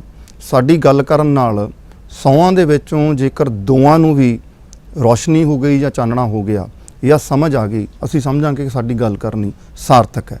ਬ੍ਰੇਕ ਤੋਂ ਬਾਅਦ ਮੁੜ ਸਵਾਗਤ ਹੈ ਮੈਡਮ ਤੁਹਾਡਾ। ਕੀ ਸਮਝਦੇ ਹੋ ਆ ਜਿਹੜੀ 26 ਜਨਵਰੀ ਨੂੰ ਗਣਤੰਤਰ ਦਿਵਸ ਵਾਲੇ ਦਿਨ ਰਾਜਧਾਨੀ ਦਿੱਲੀ ਦੇ ਵਿੱਚ, ਉੱਥੇ ਪਹਿਲਾਂ ਨਿਰਭਇਆ ਹੁੰਦਾ ਹੈ। ਉੱਤਰ ਪ੍ਰਦੇਸ਼ ਦੇ ਵਿੱਚ ਆਪਾਂ ਦੇਖਿਆ ਕਿ ਇੱਕ ਧੀ ਨੂੰ ਪੈਟਰੋਲ ਪਾ ਕੇ ਰਾਤ ਨੂੰ ਸਾੜਿਆ ਜਾਂਦਾ ਹੈ। ਉਹਦੇ ਨਾਲ ਵੀ ਕੀ ਕੁਝ ਹੋਇਆ, ਸਰਕਾਰਾਂ ਮੰਨਦੀਆਂ ਨਹੀਂ ਮੰਨਦੀਆਂ ਦੂਜੀ ਗੱਲ ਹੈ, ਸਿਸਟਮ ਮੰਨਦਾ ਨਹੀਂ ਮੰਨਦਾ। ਆਹ 26 ਜਨਵਰੀ ਜਿੱਦਣ ਲਾਲ ਕਿਲੇ ਦੇ ਅੱਗੇ ਸਲਾਮੀਆਂ ਲਈਆਂ ਜਾ ਰਹੀਆਂ ਤੇ ਉੱਥੇ ਉਸ ਲੜਕੀ ਨਾਲ ਇਹ ਹੋ ਜਾਣਾ, ਤੁਸੀਂ ਕਿਵੇਂ ਦੇਖਦੇ ਹੋ ਸਾਰੀ ਗੱਲਬਾਤ ਨੂੰ? ਇਹ ਬਹੁਤ ਹੀ ਗਲਤ ਵਰਤਾਰਾ ਹੈ, ਬਹੁਤ ਹੀ ਗਲਤ ਹੋਇਆ। ਉਸ 20 ਸਾਲ ਦੀ ਉਹ ਕੁੜੀ ਹੈ ਜੋ ਜਿੰਨਾ ਮੈਂ ਪੜਿਆ ਕਿ ਉਹ 14 ਸਾਲ ਦਾ ਕੋਈ ਲੜਕਾ ਉਸਨੂੰ ਮਤਲਬ ਮੈਰਿਜ ਲਈ ਕਹਿ ਰਿਹਾ ਸੀ। ਥੋੜਾ ਮੰਦ ਬੁੱਧੀ ਵੀ ਦੱਸਿਆ ਜਾਂਦਾ ਐਸਾ ਮੈਂ ਫੇਸਬੁੱਕ ਤੇ ਦੇਖਿਆ, ਤੇ ਉਹਨੇ ਨਾ ਕਰ ਦਿੱਤੀ ਤੇ ਉਹਨੇ ਸੁਸਾਈਡ ਕਰ ਲਿਆ ਮੁੰਡੇ ਨੇ। ਹੁਣ ਇੱਕ ਕੁੜੀ ਜਦੋਂ ਨਾ ਕਹਿੰਦੀ ਹੈ, ਆਈ ਥਿੰਕ ਮੂਵੀ ਆਈ ਸੀ ਮੇਰੇ ਖਿਆਲ ਅਮਿਤਾਭ ਬੱਚਨ ਵੀ ਕਿ ਨੋ ਮੀਨਸ ਨੋ, ਨੋ ਮੀਨਸ ਨੋ, ਕੋਈ ਕਿਸੇ ਨੂੰ ਮਨਾ ਨਹੀਂ। ਜਦੋਂ ਉਹਦਾ ਨਾ ਹੈ, ਅਗਲੀ ਦਾ 3 ਸਾਲ ਦਾ ਬੱਚਾ ਹੈ, ਨਹੀਂ ਅੱਗੇ ਉਸਨੇ ਨਾਲ ਨਹੀਂ ਮੈਰਿਜ ਕਰਨਾ ਚਾਹੁੰਦੀ, ਤਾਂ ਉਸਨੂੰ ਮੁੰਡੇ ਦਾ ਜਦੋਂ ਉਸਨੂੰ ਸਮਝਾਉਣਾ ਚਾਹੀਦਾ ਸੀ ਉਹਦੇ ਘਰਦਿਆਂ ਨੂੰ ਕਿ ਬਈ ਇੱਕ ਪਾਸੇ ਹੋ ਕੇ ਅਗਰ ਉਹ ਰਹਿਣਾ ਚਾਹ ਰਹੀ ਹੈ ਤਾਂ ਉਸਨੂੰ ਕਿਉਂ ਕੰਪੈਲ ਕੀਤਾ ਜਾਂਦਾ ਹੈ। ਹੁਣ ਅਗਰ ਉਸ ਕੁੜੀ ਨੇ ਨਾ ਕਰ ਦਿੱਤੀ, ਚਲੋ ਕਾਨੂੰਨ ਵੀ ਹੈਗਾ, ਅਸੀਂ ਨਹੀਂ ਕਹਿ ਰਹੇ ਇੱਕ ਪਾਸੇ ਦੀ ਗੱਲ ਕਰੀਏ, ਦੋਨੋਂ ਪਾਸੇ ਦੀ ਗੱਲ ਕਰੀਏ, ਤਾਂ ਉਹ ਕੌਣ ਹੁੰਦੀਆਂ ਸੀ ਜਿਸ ਨੂੰ ਸਜ਼ਾ ਦੇਣ ਵਾਲੀਆਂ? ਜਿਹੜਾ ਪੂਰਾ ਇੱਜੜ ਆਇਆ ਸੀ ਉਸਨੂੰ ਸਜ਼ਾ ਦੇਣ ਵਾਲਾ ਔਰਤਾਂ ਨੇ ਵਧੀਕੀ ਕੀਤੀ ਹੈ। ਅਸੀਂ ਨਾ ਉਹ ਨਾਰੀਵਾਦ ਨੂੰ ਬਹੁਤ ਮਜ਼ਾਕ ਵੀ ਉਡਾਇਆ ਜਾਂਦਾ ਹੈ, ਪਰ ਸਮੇਂ ਦੀ ਮੰਗ ਦੇ ਮੁਤਾਬਿਕ ਨਾਰੀਵਾਦ ਆਇਆ ਸੀ ਜਦੋਂ ਹਾਲਾਤ ਬਹੁਤ ਮਾੜੇ ਸੀ। ਇੱਕ ਔਰਤ ਨੂੰ ਤਨਖਾਹ ਵੀ ਘੱਟ ਮਿਲਦੀ ਸੀ, ਉਸਨੂੰ ਕੰਮ ਕਰਨ ਦੇ ਮੌਕੇ ਵੀ ਘੱਟ ਮਿਲਦੇ ਸੀ, ਉਦੋਂ ਹਾਲਾਤ ਦੂਸਰੇ ਸੀ, ਉਦੋਂ ਇਸ ਦਾ ਆਣਾ ਜ਼ਰੂਰੀ ਸੀ, ਲਾਜ਼ਮੀ ਸੀ। ਪਰ ਸਮੇਂ ਦੇ ਮੁਤਾਬਕ ਹਰ ਇੱਕ ਵਾਦ ਜਿਹੜਾ ਆਪਣਾ ਸਰੂਪ ਬਦਲਦਾ ਹੈ। ਅੱਜ ਨਾਰੀਵਾਦ ਨੂੰ ਸਿਰਫ ਨਿੱਜ ਲਈ ਵਰਤਿਆ ਜਾ ਰਿਹਾ, ਸਿਰਫ ਆਪਣੇ ਹਿੱਤ ਲਈ ਕਿ ਮੇਰਾ ਭਲਾ ਹੋ ਜੇ, ਦੂਸਰੇ ਦਾ ਮੈਨੂੰ ਕੀ ਕਰਨਾ। ਹੁਣ ਉਹ ਇੱਕ ਵੀਡੀਓ ਜਿਹੜੀ ਦੇਖੀ ਹੈ, ਇਸ ਕੁੜੀ ਦੇ ਗਲੇ 'ਚ ਮਤਲਬ ਹਾਰ ਪਾਇਆ ਹੈ, ਮੂੰਹ ਕਾਲਾ ਕੀਤਾ ਹੈ, ਬਾਲ ਕਰਤੇ, ਉਸ ਦੇ ਨਾਲ ਗੈਂਗ ਰੇਪ ਕੀਤਾ ਜਾ ਰਿਹਾ ਹੈ। ਕਿੰਨਾ ਦੁਖਦ ਹੈ। 20 ਸਾਲ ਦੀ ਉਹ ਮਲੂਕੜੀ ਜੀ ਕੁੜੀ ਹੈ, ਗਰੀਬ ਪਰਿਵਾਰ ਦੇ ਵਿੱਚੋਂ, ਸਿੱਖ ਫੈਮਿਲੀ ਦੇ ਵਿੱਚੋਂ, ਔਰ ਭੀੜ ਜਿਹੜੀ ਇੱਜੜ ਭੇਡਾਂ ਦਾ ਸਮੂਹ ਦੇਖ ਰਿਹਾ, ਕੋਈ ਉਸਨੂੰ ਨਹੀਂ ਰੋਕ ਰਿਹਾ, ਕੋਈ ਬੰਦੇ ਨੇ ਉਸਨੂੰ ਜਾ ਕੇ ਰੋਕਣ ਦੀ ਕੋਸ਼ਿਸ਼ ਨਹੀਂ ਕੀਤੀ, ਸਗੋਂ ਤਮਾਸ਼ਬੀਨ ਬਣੇ ਹੋਏ ਨੇ। ਇਹ ਸਾਡੀ ਮਾਨਸਿਕਤਾ ਜਿਹੜੀ ਦੇਖੋ ਕਿੰਨੀ ਬਿਮਾਰ ਹੋ ਚੁੱਕੀ ਆ ਕਿ ਉਹਨਾਂ ਵਿੱਚੋਂ ਕੋਈ ਇੱਕ ਨੇ ਆ ਕੇ ਨਹੀਂ ਕਿਹਾ ਕਿ ਇਸ ਗੱਲ ਦਾ ਨਿਪਟਾਰਾ ਹੋਰ ਤਰੀਕੇ ਨਾਲ ਵੀ ਹੋ ਸਕਦਾ ਸੀ, ਬਜਾਏ ਉਹ ਜਿਹੜੀ ਔਰਤ ਉਸਦਾ ਹੱਥ ਫੜ ਕੇ ਖੜੀ ਹੋਈ ਹੈ ਕਿਸੇ ਦਰਿੰਦੇ ਤੋਂ ਘੱਟ ਨਹੀਂ ਲੱਗ ਰਹੀ। ਉਹ ਕਾਨੂੰਨ ਨੂੰ ਤਾਂ ਕੰਮ ਕਰਨ ਦਿੱਤਾ ਹੀ ਨਹੀਂ ਭੀੜ ਨੇ, ਉਹਨਾਂ ਨੇ ਆਪਣੇ ਵੱਲੋਂ ਸਾਰਾ ਕੁਝ ਪਹਿਲਾਂ ਹੀ ਕਰ ਦਿੱਤਾ, ਤੇ ਹੁਣ ਪਿੱਟਣ ਦਾ ਫਾਇਦਾ ਕੀ ਹੈ? ਮੈਨੂੰ ਨਾ ਤੁਹਾਡੀ ਗੱਲ ਤੋਂ ਇੱਕ ਗੱਲ ਯਾਦ ਆ ਰਹੀ ਹੈ, ਮੈਡਮ ਨੇ ਸ਼ਬਦ ਵਰਤਿਆ, ਗੁਰਪ੍ਰੀਤ ਹੋਰਾਂ ਨੇ, ਭੀੜ। ਮੇਰੇ ਇੱਕ ਸਾਥੀ ਮਿੱਤਰ ਨੇ ਲਿਖਿਆ ਸੀ ਔਰ ਮੇਰੀਆਂ ਬੜੀਆਂ ਪਸੰਦੀਦਾ ਲਾਈਨਾਂ ਨੇ, ਤੁਹਾਡੇ ਨਾਲ ਸਾਂਝੀਆਂ ਕਰਦਾ। ਭੀੜ ਦਾ ਚਿਹਰਾ ਨਹੀਂ, ਭੀੜ ਦਾ ਕੋਈ ਨਾਂ ਨਹੀਂ, ਭੀੜ ਦਾ ਚਿਹਰਾ ਨਹੀਂ, ਭੀੜ ਦਾ ਕੋਈ ਨਾਂ ਨਹੀਂ, ਭੀੜ ਹਰ ਥਾਂ ਤੇ ਹੈ, ਭੀੜ ਲਈ ਕੋਈ ਥਾਂ ਨਹੀਂ, ਤੁਰ ਰਹੀ ਹੈ ਪਰ ਪਤਾ ਨਹੀਂ ਕਿਉਂ ਤੇ ਕਿੱਧਰ ਜਾ ਰਹੀ, ਤੁਰ ਰਹੀ ਹੈ ਪਰ ਪਤਾ ਨਹੀਂ ਕਿਉਂ ਤੇ ਕਿੱਧਰ ਜਾ ਰਹੀ, ਮਰ ਰਿਹਾ ਹੈ ਆਦਮੀ, ਭੀੜ ਵੱਧਦੀ ਜਾ ਰਹੀ। ਔਰ ਇਹ ਉਹ ਭੀੜ ਹੀ ਸੀ ਜਿਹੜੀ ਉਹ ਖੜੀ ਤਮਾਸ਼ਬੀਨ ਬਣੇ, ਉਹ ਇਨਸਾਨ ਨਹੀਂ ਹੋ ਸਕਦੇ। ਸਹਿਤ ਦੀ ਚੇਟਕ ਕਿੱਥੋਂ ਲੱਗਣੀ ਸ਼ੁਰੂ ਹੋਈ, ਹੁਣ ਆਪਾਂ ਅਸਲ ਉੱਥੇ ਪਹੁੰਚਦੇ ਹਾਂ। ਇਹ ਕਿਉਂਕਿ ਇਹ ਨਾ ਸੁਖਾਲਾ ਜਾਂ ਬਿਰਤਾਂਤ ਨਹੀਂ ਹੁੰਦਾ ਆਮ ਘਰਾਂ ਦੀਆਂ ਕੁੜੀਆਂ ਲਈ। ਜਿੱਦਾਂ ਤੁਸੀਂ ਦੱਸਿਆ ਕਿ ਗੁਰਸਿੱਖ ਪਰਿਵਾਰ ਦੇ ਵਿੱਚੋਂ ਪਿਤਾ ਜੀ ਗੁਰੂ ਘਰ ਦੇ ਵਿੱਚ ਆਪਣੀ ਜ਼ਿੰਮੇਵਾਰੀ ਨਿਭਾ ਰਹੇ, ਤਾਂ ਓਬਵੀਅਸਲੀ ਇਹ ਘਰ ਦੇ ਵਿੱਚ ਵੀ ਉਹੀ ਮਾਹੌਲ ਸੀਗਾ ਧਾਰਮਿਕਤਾ ਵਾਲਾ। ਹਾਂਜੀ, ਉਹਦੇ ਵਿੱਚੋਂ ਸਹਿਤ ਦੀ ਚੇਟਕ ਲੱਗਣੀ, ਚਿਣਗ ਲੱਗਣੀ। ਪਹਿਲਾਂ ਬੰਦਾ ਪੈਨ ਚੱਕ ਕੇ ਕੋਈ ਅੱਖਰ ਝਰੀਟਣ ਦੀ ਕੋਸ਼ਿਸ਼ ਕਰਦਾ ਹੁੰਦਾ, ਉਹਨੂੰ ਆਪਾਂ ਜਿਵੇਂ ਕਹਿੰਦੇ ਨਾ ਤੁਕਾਂਤ ਮੇਲ ਬਣਾਉਣ ਦੀ ਕੋਸ਼ਿਸ਼ ਕਰਦਾ, ਉਸੇ ਦੇ ਵਿੱਚੋਂ ਆਪਣੇ ਆਪ ਨੂੰ ਆਪਾਂ ਸ਼ਾਇਰ ਜਾਂ ਗੀਤਕਾਰ ਸਮਝਣਾ ਸ਼ੁਰੂ ਕਰਦੇ। ਇਹ ਕਿੱਥੋਂ ਦੀ ਸ਼ੁਰੂਆਤ ਹੋਈ ਤੁਹਾਡੀ? ਸਕੂਲਿੰਗ ਸਾਡੀ ਲਾਈਫ ਦੇ ਵਿੱਚ ਇੰਪੋਰਟੈਂਟ ਰੋਲ ਉਸਦਾ ਰਹਿੰਦਾ ਹੈ। ਸਕੂਲ ਦੇ ਵਿੱਚ ਤੁਹਾਡੇ ਨਾਲ ਜਿਵੇਂ ਹੁਣ ਅੱਜ ਮੈਂ ਨਾ ਇੱਕ ਪੁਆਇੰਟ ਡਿਸਕਸ ਕਰਨਾ ਚਾਹ ਰਹੀ ਹਾਂ, ਜੀ, ਮੋਰਲ ਬਿਲਕੁਲ। ਐਜੂਕੇਸ਼ਨ ਨੂੰ ਹੌਲੀ ਹੌਲੀ ਮਤਲਬ ਸਾਈਡ ਲਾਈਨ ਕੀਤਾ ਜਾਂਦਾ ਹੈ। ਜੇਕਰ ਮੋਰਲ ਐਜੂਕੇਸ਼ਨ ਪੜ੍ਹਾਈ ਵੀ ਜਾ ਰਹੀ ਉਹਦੇ ਚ ਕਿਸੇ ਇੱਕ ਧਰਮ ਦਾ ਪ੍ਰਭਾਵ ਜ਼ਿਆਦਾ ਹੋਏਗਾ। ਜਿਹੜੀ ਸਟੇਟ 'ਚ ਤੁਸੀਂ ਚਲੇ ਜਾਓਗੇ ਉਧਰ ਜਿਹੜਾ ਰਿਲੀਜਨ ਜਿਹੜਾ ਉੱਪਰ ਜਾਏਗਾ ਉਸੇ ਦੇ ਨਾਲ ਰਿਲੇਟਡ ਚੀਜ਼ਾਂ ਉਹਦੇ ਵਿੱਚ ਜ਼ਿਆਦਾ ਮਿਲਣਗੀਆਂ। ਮਤਲਬ ਐਸੇ ਐਸੇ ਲੈਸਨਸ ਹੋਣਗੇ, ਤੁਸੀਂ ਪੜ੍ਹ ਕੇ ਕਹੋਗੇ ਕਿ ਬੱਚੇ ਦੇ ਦਿਮਾਗ ਦੇ ਵਿੱਚ ਕੀ ਪਾਇਆ ਜਾ ਰਿਹਾ। ਇੱਕ ਮੋਰਲ ਵੈਲਿਊਜ਼ ਜਿਹੜੀਆਂ ਹੁੰਦੀਆਂ ਸੀ ਉਸਨੂੰ ਧਰਮ ਦੇ ਨਾਲ ਜੋੜ ਦਿੱਤਾ ਜਾ ਰਿਹਾ, ਜੋ ਗਲਤ ਹੈ। ਮੋਰਲ ਵੈਲਿਊਜ਼ ਖਤਮ ਹੋ ਰਹੀਆਂ। ਜੋ ਅਸੀਂ ਪੜ੍ਹੀ ਸੀ ਉਹਦੇ 'ਚ ਕਦੀ ਧਰਮ ਨੂੰ ਕਦੀ ਇੱਕ ਨੂੰ ਹਾਈਲਾਈਟ ਨਹੀਂ ਕੀਤਾ ਜਾਂਦਾ, ਦੂਜੇ ਨੂੰ ਡਾਊਨ ਨਹੀਂ ਕੀਤਾ ਜਾਂਦਾ। ਉਹ ਤਾਂ ਸਾਂਝੀਵਾਲਤਾ ਦਾ ਸੰਦੇਸ਼ ਪੜਿਆ ਨਾ ਅਸੀਂ ਤਾਂ ਜਿਹੜਾ ਹਾਂ, ਮੈਂ ਸਾਡੇ ਕੁਝ ਸਮੇਂ ਦੇ ਵਿੱਚ। ਬੁੱਕਸ ਦੇਖੀਆਂ, ਡੀਏਵੀਜ਼ ਦੀ ਵੀ ਦੇਖੀਆਂ, ਉਹਦੇ ਵਿੱਚ ਮਤਲਬ ਇੱਕ ਧਰਮ ਨੂੰ ਆਪ ਕਰਕੇ ਦੂਜੇ ਨੂੰ ਡਾਊਨ। ਡੀਏਵੀਜ਼ ਦੀ ਕੁਝ ਬੁੱਕਸ ਪੜ੍ਹੀਆਂ ਮੈਂ, ਮੈਨੂੰ ਅੱਛਾ ਨਹੀਂ ਲੱਗਿਆ। ਮੈਨੂੰ ਕੁਝ ਚੀਜ਼ਾਂ ਨਹੀਂ ਅੱਛੀ ਲੱਗੀਆਂ ਕਿ ਤੁਸੀਂ ਉੱਥੇ ਸਾਰੇ ਧਰਮ ਦੇ ਬੱਚੇ ਪੜ੍ਹਨ ਆ ਰਹੇ ਹੈ ਤਾਂ ਤੁਸੀਂ ਸਿਮਿਲਰ ਜੇ ਕਨਸੈਪਟ ਕਿਉਂ ਨਹੀਂ ਉਹਦੇ ਚ ਲੈ ਕੇ ਜਾ ਰਹੇ ਹੋ? ਤੁਸੀਂ ਆਪਣੇ ਧਰਮ ਨੂੰ ਹੀ ਕਿਉਂ ਹਾਈਲਾਈਟ ਕਰ ਰਹੇ ਹੋ? ਦੂਸਰੇ ਤੁਹਾਡੀ ਨੌਕਰੀ ਨੂੰ ਖਤਰਾ ਹੋ ਜਾਣਾ ਸਰਕਾਰੀ ਨੌਕਰੋਂ ਤੁਸੀਂ। ਇਹ ਸਰਕਾਰਾਂ ਦੀਆਂ ਨੀਤੀਆਂ ਦੀ ਖਿਲਾਫ ਨਹੀਂ, ਡੀਏਵੀ ਦੇ ਵਿੱਚ ਹੈ। ਮੈਂ ਇਸ ਤਰ੍ਹਾਂ ਨਹੀਂ, ਜੇ ਸਾਨੂੰ ਆਪਣੀ ਗੱਲ ਕਹਿਣ ਦਾ ਹੱਕ ਹੈ, ਮੈਂ ਗੱਲ ਬੋਲੀ ਵੀ ਸੀਗੀ। ਨਹੀਂ, ਮੈਂ ਮਜ਼ਾਕ ਉਸ ਤੋਂ ਬਾਅਦ ਦੇਖੋ, ਅਗਰ ਅਸੀਂ ਨਹੀਂ ਬੋਲਾਂਗੇ ਤਾਂ ਫਿਰ ਦੂਸਰੇ ਬੰਦੇ, ਅਸੀਂ ਰਾਈਟਰ ਕਿਸ ਗੱਲ ਤੋਂ ਹੋਏ ਜਦੋਂ ਅਸੀਂ ਆਪਣੀ ਗੱਲ ਨਹੀਂ ਕਹਿ ਸਕਦੇ? ਹੁਣ ਮੈਂ ਜੇ ਆਪਣੇ ਸਕੂਲ ਦੇ ਵਿੱਚ ਆ, ਮੈਂ ਤਾਂ ਨਹੀਂ ਕਹਿ ਰਹੀ ਕਿ ਤੁਸੀਂ, ਮੈਂ ਸਿੱਖਾਂ ਤਾਂ ਤੁਸੀਂ ਸ਼ਬਦ ਪੜ੍ਹੋ। ਮੈਂ ਕਹਿੰਨੀ ਉਹ ਐਸੀ ਚੀਜ਼ ਪੜ੍ਹੋ ਜਿਹਦਾ ਪ੍ਰਭਾਵ ਸੇਮ ਹੋਵੇ, ਜਿਹਦੇ ਉੱਤੇ ਕਿਸੇ ਨੂੰ ਕੋਈ ਆਬਜੈਕਸ਼ਨ ਨਾ ਹੋਵੇ। ਕਿਉਂਕਿ ਸਕੂਲ ਉਹ ਜਗ੍ਹਾ ਹੈ ਜਿੱਥੇ ਸਾਰੇ ਧਰਮ ਦੇ ਬੱਚੇ ਆ ਕੇ ਸਿੱਖਿਆ ਗ੍ਰਹਿਣ ਕਰਦੇ ਨੇ ਤੇ ਉਹਨਾਂ ਨੂੰ ਸੇਮ ਸਾਂਝੀ ਵਾਲਤਾ ਦੀ ਗੱਲ ਸਿਖਾਣੀ ਚਾਹੀਦੀ ਹੈ, ਨਾ ਕਿ ਕਿਸੇ ਇੱਕ ਧਰਮ ਵਿਸ਼ੇਸ਼ ਦੀ ਗੱਲ ਕਹੀ ਜਾਣੀ ਚਾਹੀਦੀ ਹੈ, ਜਿਹਦੇ ਚ ਮੇਰੇ ਖਿਆਲ ਤੁਸੀਂ ਵੀ ਹਾਮੀ ਹੋ। ਬਿਲਕੁਲ ਮੈਂ ਹਾਮੀ। ਨਹੀਂ ਤਾਂ ਫਿਰ ਬੱਚੇ, ਫਿਰ ਕੀ ਹੋਊਗਾ ਜੇ ਇਸ ਤਰ੍ਹਾਂ ਦੇ ਹਾਲਾਤ ਬਣਨਗੇ? ਫਿਰ ਉਹ ਜਿਹੜੇ ਆਪਣੇ ਰਿਲੀਜਨ ਦੇ ਸਕੂਲ ਦੇ ਵਿੱਚ ਬੱਚੇ ਜਾਣਗੇ, ਫਿਰ ਦੂਜੇ ਸਕੂਲ ਦੇ ਵਿੱਚ ਉਹ ਨਹੀਂ ਜਾਣਗੇ। ਜਿਹੜੀ ਕਮਿਊਨਲ ਹਾਰਮਨੀ ਹੈ ਉਹ ਕਿਤੇ ਨਾ ਕਿਤੇ ਫਿਰ ਉਸ ਦੇ ਵਿੱਚ ਇੱਕ ਵਿਗਾੜ ਪੈਣਾ ਸ਼ੁਰੂ ਹੋ ਜਾਊਗਾ, ਦਿੱਕਤਾਂ ਆਉਣੀਆਂ ਸ਼ੁਰੂ ਹੋ ਜਾਣਗੀਆਂ। ਜਿਹੜਾ ਅੱਜ ਤੱਕ ਇੱਕ ਦੇਸ਼ ਸਾਡਾ ਧਰਮ ਨਿਰਪੇਖ ਦੇਸ਼ ਜਿਸ ਨੂੰ ਕਿਹਾ ਜਾਂਦਾ ਹੈ, ਉਹਦੇ ਵਿੱਚ ਫਿਰ ਹਲਕੀ ਹਲਕੀ ਜਿਹੜੀਆਂ ਤੰਦਾਂ ਜਿਹੜੀਆਂ ਟੁੱਟਣੀਆਂ ਸ਼ੁਰੂ ਹੋ ਜਾਣਗੀਆਂ। ਇੱਥੇ ਹੀ ਹੈ ਮੋਰਲ ਵੈਲਿਊ। ਮੈਂ ਜਿੱਥੇ ਪੜ੍ਹੀ ਆ, ਚਲੋ ਉੱਥੇ ਮੈਂ ਥੋੜਾ ਕੰਪੀਟੀਸ਼ਨਸ ਹੁੰਦੇ ਸੀ, ਉਹਨਾਂ ਵਿੱਚ ਮੈਂ ਬੋਲਣਾ, ਹਾਲਾਂਕਿ ਉਹ ਆਪਣੇ ਰਿਲੀਜਨ ਦਾ ਸਕੂਲ ਸੀਗਾ, ਨੋ ਡਾਊਟ ਮੈਂ ਉੱਥੇ ਪੜ੍ਹੀ ਆ। ਤੇ ਸਿੱਖ ਮਿਸ਼ਨਰੀ ਕਾਲਜ ਵਾਲੇ, ਸਟੱਡੀ ਸਰਕਲ ਵਾਲੇ ਕੰਪੀਟੀਸ਼ਨਸ ਕਰਾਉਂਦੇ ਸੀ, ਉਹਦੇ ਵਿੱਚ ਥੋੜਾ ਲਿਖਣਾ ਸਟਾਰਟ ਕੀਤਾ ਮੈਂ 4th 5th ਸਟੈਂਡਰਡ ਦੇ ਵਿੱਚ। ਜਦੋਂ ਮਤਲਬ ਅੱਜ ਕੱਲ ਦੇ ਬੱਚਿਆਂ ਨੂੰ ਤਾਂ ਬੜੀ ਛੋਟੀ ਜਿਹੀ ਉਮਰੇ ਸ਼ੁਰੂ ਕਰ ਲਿਆ। ਹਾਂਜੀ, ਉਦੋਂ ਸਟਾਰਟਿੰਗ ਹੋਈ ਸੀ। ਮਤਲਬ ਕੰਪੀਟੀਸ਼ਨ ਦੀ ਫੀਲਿੰਗ ਸੀਗੀ, ਰਿਲੀਜਨ ਆਪਣਾ ਹੈ ਸੀ, ਉਹਦੇ ਵਾਲੀ ਫੀਲਿੰਗ ਵੀ ਸੀਗੀ, ਕਿਉਂਕਿ ਸਾਡੀ ਤੰਦਾਂ ਉੱਥੇ ਹੀ ਪਈਆਂ ਹੋਈਆਂ ਨੇ। ਅਸੀਂ ਉਤੋਂ ਦੇਖੋ, ਉਹੀ ਚੀਜ਼ ਹੈ ਨਾ, ਜਿਹੜੀ ਧਰਮ ਦੀ ਸਿੱਖਿਆ ਉਹ ਤਾਂ ਸਾਨੂੰ ਘਰਾਂ 'ਚ ਵੀ ਮਿਲ ਸਕਦੀ ਹੈ, ਸਕੂਲ 'ਚ ਤਾਂ ਸਾਨੂੰ ਕੁਝ ਐਕਸਟਰਾ ਦਿੱਤਾ ਜਾਣਾ ਚਾਹੀਦਾ, ਜਿਹੜਾ ਬੱਚੇ ਨੂੰ ਅੱਗੇ ਵਧਾਏ, ਬੱਚੇ ਦੇ ਦਿਮਾਗ 'ਚੋਂ ਇਹ ਕੱਢ ਦੇ ਕਿ ਮੈਂ ਇਸ ਧਰਮ ਦਾ, ਮੈਂ ਉਸ ਧਰਮ ਦਾ। ਉੱਥੇ ਉਹਨੂੰ ਇਹ ਲੱਗੇ ਮੈਂ ਸਟੂਡੈਂਟ ਆ, ਮੈਂ ਇੱਕ ਸਕੂਲ ਦੇ ਵਿੱਚ ਸਿੱਖਿਆ ਗ੍ਰਹਿਣ ਕਰਨ ਲਈ ਆਇਆ ਤੇ ਮੈਂ ਸੇਮ ਇੱਕੋ ਵਰਗੀ ਗੱਲ ਸਿੱਖ ਕੇ ਇੱਥੋਂ ਜਾਵਾਂਗਾ। ਉਸ ਤੋਂ ਬਾਅਦ ਹੌਲੀ ਹੌਲੀ ਇਹੀ ਇੱਥੋਂ ਪੜ੍ਹਾਈ ਥੋੜੀ ਟਫ ਹੋ ਗਈ, ਫਿਰ ਉਹਦੇ ਵਿੱਚ ਬ੍ਰੇਕ ਆਇਆ। ਦੈਨ ਕਾਲਜ ਦੇ ਵਿੱਚ ਜਾ ਕੇ ਮੈਂ ਫੁੱਲ ਫਲੈਸ਼ ਲਿਖਣਾ ਸ਼ੁਰੂ ਕੀਤਾ। ਕਾਲਜ ਦੇ ਵਿੱਚ ਆ ਕੇ ਪਰ ਉਹਨੂੰ ਪਬਲਿਸ਼ ਨਹੀਂ ਕਰਾਇਆ, ਕਿਉਂਕਿ ਮੈਨੂੰ ਨਹੀਂ ਪਤਾ ਸੀ ਪਬਲਿਸ਼ ਵੀ ਹੁੰਦੀ ਹੈ ਕਿਤਾਬ ਵਗੈਰਾ ਕਾਲਜ ਟਾਈਮ ਦੇ ਵਿੱਚ ਵੀ। ਉਸ ਤੋਂ ਬਾਅਦ ਸਟੱਡੀ ਅੱਗੇ ਵਧੀ, ਐਮਏ ਪੰਜਾਬੀ ਕੀਤੀ, ਸਾਹਿਤ ਦੇ ਨਾਲ ਜੁੜੀ ਆ। ਉਦੋਂ ਵੀ ਨਹੀਂ ਪਤਾ ਸੀਗਾ ਕਿ ਇਹਨੂੰ ਪਬਲਿਸ਼ ਕਰਾਉਣਾ ਹੁੰਦਾ। ਬਸ ਐਮਏ ਤੱਕ ਨਹੀਂ ਪਤਾ ਲੱਗਿਆ? ਨਹੀਂ ਪਤਾ ਸੀ, ਬਸ ਨਾਲੇ ਆਪਾਂ ਕਿਤਾਬਾਂ ਪੜ੍ਹ ਰਹੇ ਸੀਗੇ। ਨਹੀਂ, ਮੈਂ ਘੱਟ ਪੜ੍ਹਦੀ ਸੀਗੀ, ਮੈਂ ਬੋਲ ਰਹੀ ਹਾਂ, ਮੈਂ ਕਿਤਾਬਾਂ ਬਹੁਤ ਘੱਟ ਪੜ੍ਹਦੀ ਸੀਗੀ। ਮੈਨੂੰ 2 ਕਿਤਾਬਾਂ ਮੈਨੂੰ ਕਾਲਜ 'ਚ ਪੜ੍ਹਾਈ ਗਈ ਸੀ, ਇੱਕ ਸ਼ਿਵ ਕੁਮਾਰ ਬਟਾਲਵੀ ਦੀ, ਇੱਕ ਅਮਰਤਾ ਪ੍ਰੀਤਮ। ਕਵੀਆਂ ਦੇ ਨਾਮ ਤੇ ਮੈਨੂੰ 2 ਕਵੀ ਮਤਲਬ ਮੈਂ ਪੜ੍ਹੇ ਸੀਗੇ ਕੰਪੀਟੀਸ਼ਨ ਦੀ ਤਿਆਰੀ ਲਈ। ਔਰ ਐਮਏ 'ਚ ਜਾ ਕੇ ਸਿਲੇਬਸ ਥੋੜਾ ਵਾਚਿਆ, ਥੋੜਾ ਪਤਾ ਲੱਗਿਆ ਕਿ ਹਾਂ ਵੀ ਐਵੇਂ ਲਿਖਿਆ ਜਾਂਦਾ। ਥੋੜਾ ਕਵਿਤਾ ਮੈਚਿਓਰ ਹੋਈ, ਥੋੜੀ ਹੋਰ ਕਵਿਤਾ ਮੈਚਿਓਰ ਹੋਈ ਪਹਿਲਾਂ ਨਾਲੋਂ, ਇੱਕ ਸਟੇਜ ਤੋਂ ਅਪ ਗਈ। ਉਸ ਤੋਂ ਬਾਅਦ ਯੂਨੀਵਰਸਿਟੀ ਗਈ, ਕੁਰੂਕਸ਼ੇਤਰ ਯੂਨੀਵਰਸਿਟੀ। ਉੱਥੇ ਜਾ ਕੇ ਸਮਝ ਆਣਾ ਸ਼ੁਰੂ ਹੋਇਆ ਕਿ ਅਸਲੀ ਕਵਿਤਾ ਤਾਂ ਉਹ ਹੈ ਹੀ ਨਹੀਂ ਸੀ ਜੋ ਮੈਂ ਹੁਣ ਲਿਖੀ ਹੈ। ਹੁਣ ਜੋ ਮੈਂ PhD ਦੇ ਦੌਰਾਨ ਜੋ ਮੈਂ ਪੜ੍ਹਿਆ, ਜੋ ਮੈਂ ਸਮਝਿਆ, ਇੱਕ ਮੇਰੀ ਸੋਚ ਬਣੀ, ਉਹਦੇ ਹਿਸਾਬ ਨਾਲ ਮੈਂ ਵਾਚਣਾ ਸ਼ੁਰੂ ਕੀਤਾ। ਮੇਰਾ ਨਾਰੀ ਕਾਵਿ ਤੇ ਕੰਮ ਸੀਗਾ PhD ਦਾ, ਤੇ ਮੈਂ ਆਪ ਵੀ ਉਸ ਫੀਲਡ ਦੇ ਵਿੱਚ ਆ ਗਈ। ਮਤਲਬ ਇਹ ਨਹੀਂ ਕਿ ਟੇਬਲ ਵਰਕ ਨਹੀਂ ਕੀਤਾ ਕਿ ਕਿਤਾਬਾਂ ਰੱਖੀਆਂ ਤੇ ਉਹਦੇ ਵਿੱਚੋਂ ਦੇਖਿਆ। ਮੈਂ ਜਿੰਨੀ ਵੀ ਕਵਿਤਰੀਆਂ ਨੇ ਉਹਨਾਂ ਨਾਲ ਮਿਲੀ, ਉਹਨਾਂ ਨਾਲ ਗੱਲ ਕਰੀ, ਉਹਨਾਂ ਦੇ ਨਾਲ ਪ੍ਰੈਕਟੀਕਲ ਕੀਤਾ, ਰਿਸਰਚ ਵਰਕ ਕੀਤਾ, ਇੱਕ ਤਰ੍ਹਾਂ ਨਾਲ ਫੀਲਡ 'ਚ ਚਲੀ ਗਈ। ਜਿਵੇਂ ਲੋਕ ਧਾਰਾ ਦਾ ਕੰਮ ਹੁੰਦਾ ਨਾ ਫੀਲਡ 'ਚ ਜਾ ਕੇ ਹੁੰਦਾ, ਫੋਕਲੋਰ ਦਾ, ਉਸ ਤਰ੍ਹਾਂ ਮੈਂ ਆਪਣਾ ਕੰਮ ਫੀਲਡ 'ਚ ਜਾ ਕੇ ਕੀਤਾ। ਉਹਦੇ ਨਾਲ ਮੈਂ ਇਹ 2 ਕਿਤਾਬਾਂ ਜਿਹੜੀਆਂ ਨੇ ਇਹ ਲਿਖੀਆਂ ਨੇ। ਮਤਲਬ ਤਕਰੀਬਨ 2018 ਦੇ ਵਿੱਚ ਮੇਰੀ ਪਹਿਲੀ ਕਿਤਾਬ ਆਈ ਸੀਗੀ। ਇੰਨੀ ਦੇਰ ਦੀ ਮਿਹਨਤ ਤੋਂ ਬਾਅਦ ਇਹ ਜ਼ਰੂਰੀ ਹੈ, ਹੋਣਾ ਚਾਹੀਦਾ। ਤੁਹਾਡੇ ਅੰਦਰ ਇੰਨੀ ਕੁ ਪੇਸ਼ੈਂਸ ਹੋਣੀ ਚਾਹੀਦੀ ਹੈ ਕਿ ਇੱਕ ਟਾਈਮ ਤੋਂ ਬਾਅਦ ਇਹ ਨਹੀਂ ਕਿ ਤੁਸੀਂ ਅੱਜ ਕੱਲ ਤਾਂ ਕਿਤਾਬ ਛਪਵਾਉਣੀ ਹੈ, ਮੈਂ ਕਵੀ ਬਣਨਾ ਹੈ। ਕਿਆ ਸਵਾਲ ਚੁੱਕੇ ਹੈ, ਮੈਂ ਕਵੀ ਬਣਨਾ। ਮੈਨੂੰ ਇਧਰੋਂ ਬ੍ਰੇਕ ਦਾ ਵੀ ਆਰਡਰ ਆਇਆ ਔਰ ਮੈਂ ਇਸ ਵਿਸ਼ੇ ਨੂੰ ਜ਼ਰੂਰ ਚੱਕਾਂਗਾ ਕਿ ਮੈਂ ਕਵੀ ਬਣਨਾ ਜਾਂ ਮੈਂ ਸਿੰਗਰ ਬਣਨਾ ਜਾਂ ਮੈਂ ਗੀਤਕਾਰ ਬਣਨਾ। ਬਣਦੇ ਨਹੀਂ ਹੁੰਦੇ, ਇਹ ਕੁਦਰਤ ਦੇ ਘੜੀਆਂ ਹੁੰਦੀਆਂ, ਚੀਜ਼ਾਂ ਹੁੰਦੀਆਂ ਨੇ। ਕੁਦਰਤ ਨੇ ਉਹ ਅੰਦਰ ਤੁਹਾਡੇ ਮਤਲਬ ਸਿਰਜਣ ਪ੍ਰਕਿਰਿਆ ਸਾਡੇ ਅੰਦਰ ਹੈ, ਉਸ ਨੂੰ ਤਰਾਸ਼ਣਾ ਜ਼ਰੂਰ ਪੈਂਦਾ।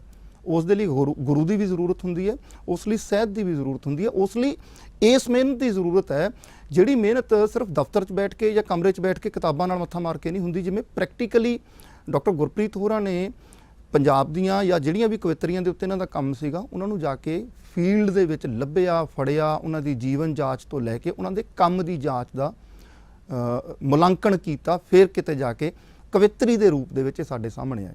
ਸਾਹਿਤਕ ਤੰਦ ਇਸੇ ਤਰੀਕੇ ਨਾਲ ਸਾਡਾ ਚਰਖਾ ਜਿਹੜਾ ਉਹ ਚੱਲਦਾ ਰਹੇਗਾ। ਪਰ ਵਕਤ ਇੱਕ ਛੋਟੇ ਬ੍ਰੇਕ ਦੇ ਅਗਲੇਰੇ ਪਾਰ ਡਾਕਟਰ ਗੁਰਪ੍ਰੀਤ ਹੋਰਾਂ ਨਾਲ ਸਾਹਿਤਕ ਤੰਦਾਂ ਫਿਰ ਤੋਂ ਜੋੜਦੇ ਹਾਂ। ਮਿਲਦੇ ਹਾਂ ਬ੍ਰੇਕ ਦੇ ਅਗਲੇਰੇ ਪਾਰ।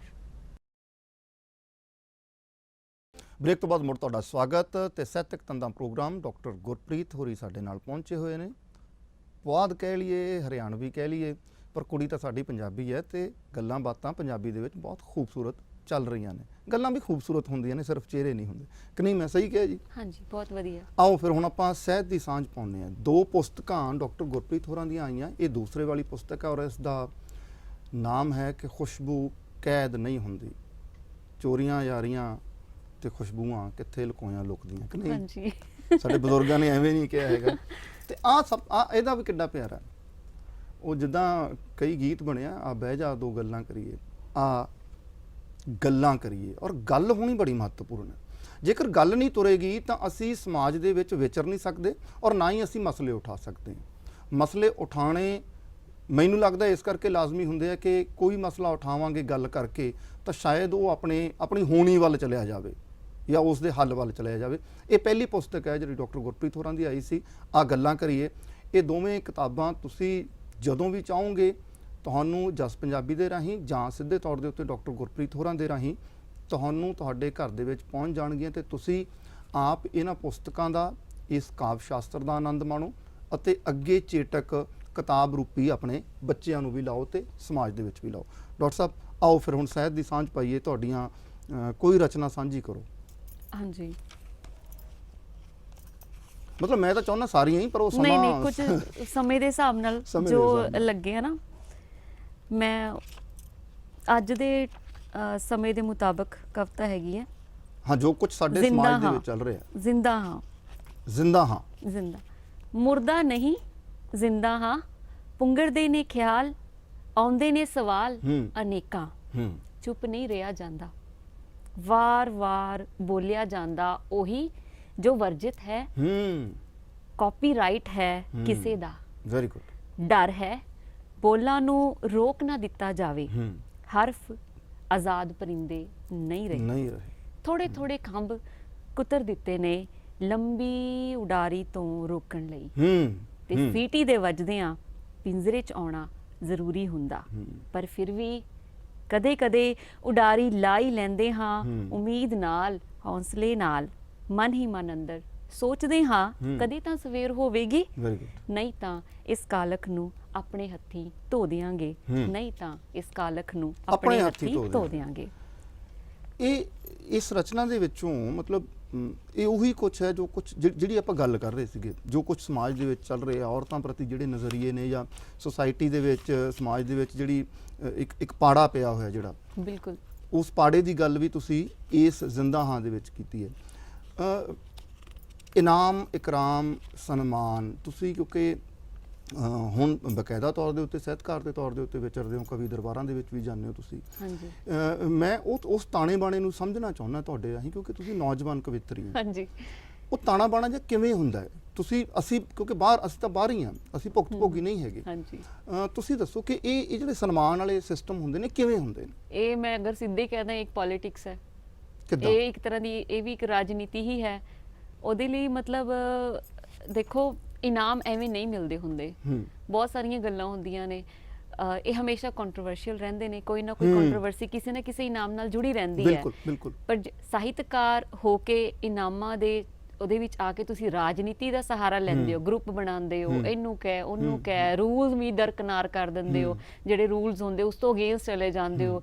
ਪਿੱਛੇ ਜੇ ਦੇਖਿਆ ਕਿਸੇ ਅਕੈਡਮੀ ਵੱਲੋਂ ਪਿਛਲੀ ਰੂਲਸ ਨੂੰ ਮਤਲਬ ਆਪਣੀ ਮਰਜ਼ੀ ਦੇ ਹਿਸਾਬ ਨਾਲ ਉਹਨਾਂ ਨੇ ਪੁਰਾਣੀ ਕਿਤਾਬ ਨੂੰ ਦੇਤਾ, ਫਿਰ ਹੁਣ ਇਸ ਵਾਰ ਨਵੀਂ ਕਿਤਾਬ ਨੂੰ ਦੇਤਾ। ਜਿਸ ਸਾਲ ਦਾ ਦੇਣਾ ਸੀ, ਜਿਸ ਸਾਲ ਦਾ ਦੇਣਾ ਸੀ ਉਸ ਤੋਂ ਪਿਛਲੇ ਸਾਲ ਦੇਣਾ ਹੁੰਦਾ ਹੈ, ਉਹਨਾਂ ਨੇ ਉਸੇ ਸਾਲ ਦੀ ਕਿਤਾਬ ਜਿਹੜੀ ਉਸੇ ਸਾਲ ਆਈ ਉਸੇ ਨੂੰ ਦੇ ਦਿੱਤਾ। ਇਹਦਾ ਮਤਲਬ ਆਪਣੇ ਬਣਾਏ ਰੂਲ ਆਪ ਹੀ ਇੰਜ ਕਰ, ਹਨਾ। ਅਸੀਂ ਤਾਂ ਸਿਰਫ ਇੱਕ ਇਤਰਾਜ਼ ਦਰਜ ਕਰਾ ਸਕਦੇ ਆ। ਜਦੋਂ ਕਿਸੇ ਨੇ ਆਪਣੀ ਮਨਮਰਜ਼ੀਆਂ ਕਰਨੀ ਹੀ ਹੁੰਦੀਆਂ ਨੇ, ਫਿਰ ਦੇਖੋ ਇੰਨੇ ਕੁ ਰਹਿ ਜਾਂਦੇ ਇਨਾਮ। ਰੁਤਬਾ ਉਹਨਾਂ ਅਕੈਡਮੀਆਂ ਦਾ ਵੀ ਇੰਨਾ ਕੀ ਰਹਿ ਜਾਂਦਾ ਜਦੋਂ ਇਸ ਤਰ੍ਹਾਂ ਦੇ ਕਾਰੇ ਕਰਦੀਆਂ ਨੇ। ਸਾਡਾ ਕੰਮ ਹੈ ਲਿਖਣਾ, ਬਿਲਕੁਲ ਸਿਰਫ ਲਿਖਣਾ ਤੱਕ ਹੀ ਸੀਮਿਤ ਹੋਣਾ ਚਾਹੀਦਾ, ਕਿਉਂਕਿ ਜੇ ਤੁਸੀਂ ਇਸ ਚੱਕਰ 'ਚ ਪਓਗੇ, ਲੰਮੀ ਖੇਡ ਹੈ। ਜੇ ਤੁਸੀਂ ਕੇਸ ਵੀ ਕਰਦੇ ਹੋ ਤਾਂ ਉਹਦੇ 'ਚ ਚੱਕਰ 'ਚ ਤੁਸੀਂ ਆਪਣੀ ਸਿਰਜਣ ਪ੍ਰਕਿਰਿਆ ਦੇ ਵਿੱਚ ਇੱਕ ਤਰ੍ਹਾਂ ਦੇ ਨਾ ਰੁਕਾਵਟ ਲਾ ਦਿੰਦੇ, ਰੁਕਾਵਟ ਬਣ ਜਾਂਦੇ ਹੋ। ਤੁਸੀਂ ਇਹਨਾਂ ਚੀਜ਼ਾਂ ਨੂੰ ਆਪਣੇ ਦਿਮਾਗ 'ਚੋਂ ਕੱਢ ਦਿਓ, ਇਨਾਮਾਂ ਦੇ। ਪਹਿਲੀ ਗੱਲ ਤਾਂ ਜੇ ਕੋਈ ਕਹਿੰਦਾ ਵੀ ਹੈ ਤਾਂ ਉਸ ਨੂੰ ਉਹਦੇ ਅੱਗੇ ਹੱਥ ਜੋੜ ਦਿਓ ਕਿ ਨਹੀਂ, ਕਿ ਆਪਣੇ ਕੋਲੇ ਰੱਖੋ ਜੀ, ਆਪਣੇ ਕੋਲ ਹੀ ਰੱਖੋ, ਨਹੀਂ ਚਾਹੀਦੇ। ਸਾਡਾ ਇਨਾਮ ਸਾਡਾ ਆਹੀ ਹੈ। ਸਾਡਾ ਇਨਾਮ ਇਹ ਹੈ ਕਿ ਕਿਸੇ ਨੇ ਮੂੰਹ ਤੋਂ ਇਹੀ ਕਹਿਤਾ ਕਿ ਇਸ ਨੂੰ ਮਿਲਣਾ ਚਾਹੀਦਾ ਸੀਗਾ, ਇਹੀ ਸਾਡੇ ਲਈ ਬਹੁਤ ਵੱਡਾ ਇਨਾਮ ਹੈ। ਸਾਡੀ ਨਾਲੇ ਇਹ ਕੋਈ ਮੁਕਾਬਲਾ ਨਹੀਂ ਹੈ, ਕੋਈ ਰੇਸ ਤਾਂ ਹੈ ਨਹੀਂ ਕਿ ਉਹ ਫਸਟ ਆ ਜਾਏਗਾ, ਉਹ ਸੈਕਿੰਡ ਆ ਜਾਏਗਾ। ਤੁਸੀਂ ਅੱਜ ਦੇਖੋ ਕਿ ਜਿਨ੍ਹਾਂ ਨੂੰ ਇਨਾਮ ਮਿਲਿਆ ਤੁਸੀਂ ਕਿਹਨਾਂ ਨੂੰ ਲੋਕਾਂ ਨੂੰ ਅੱਜ ਵੀ ਯਾਦ ਕਰਦੇ ਹੋ। ਬੜੀ ਸੋਹਣੀ ਗੱਲ ਹੈ।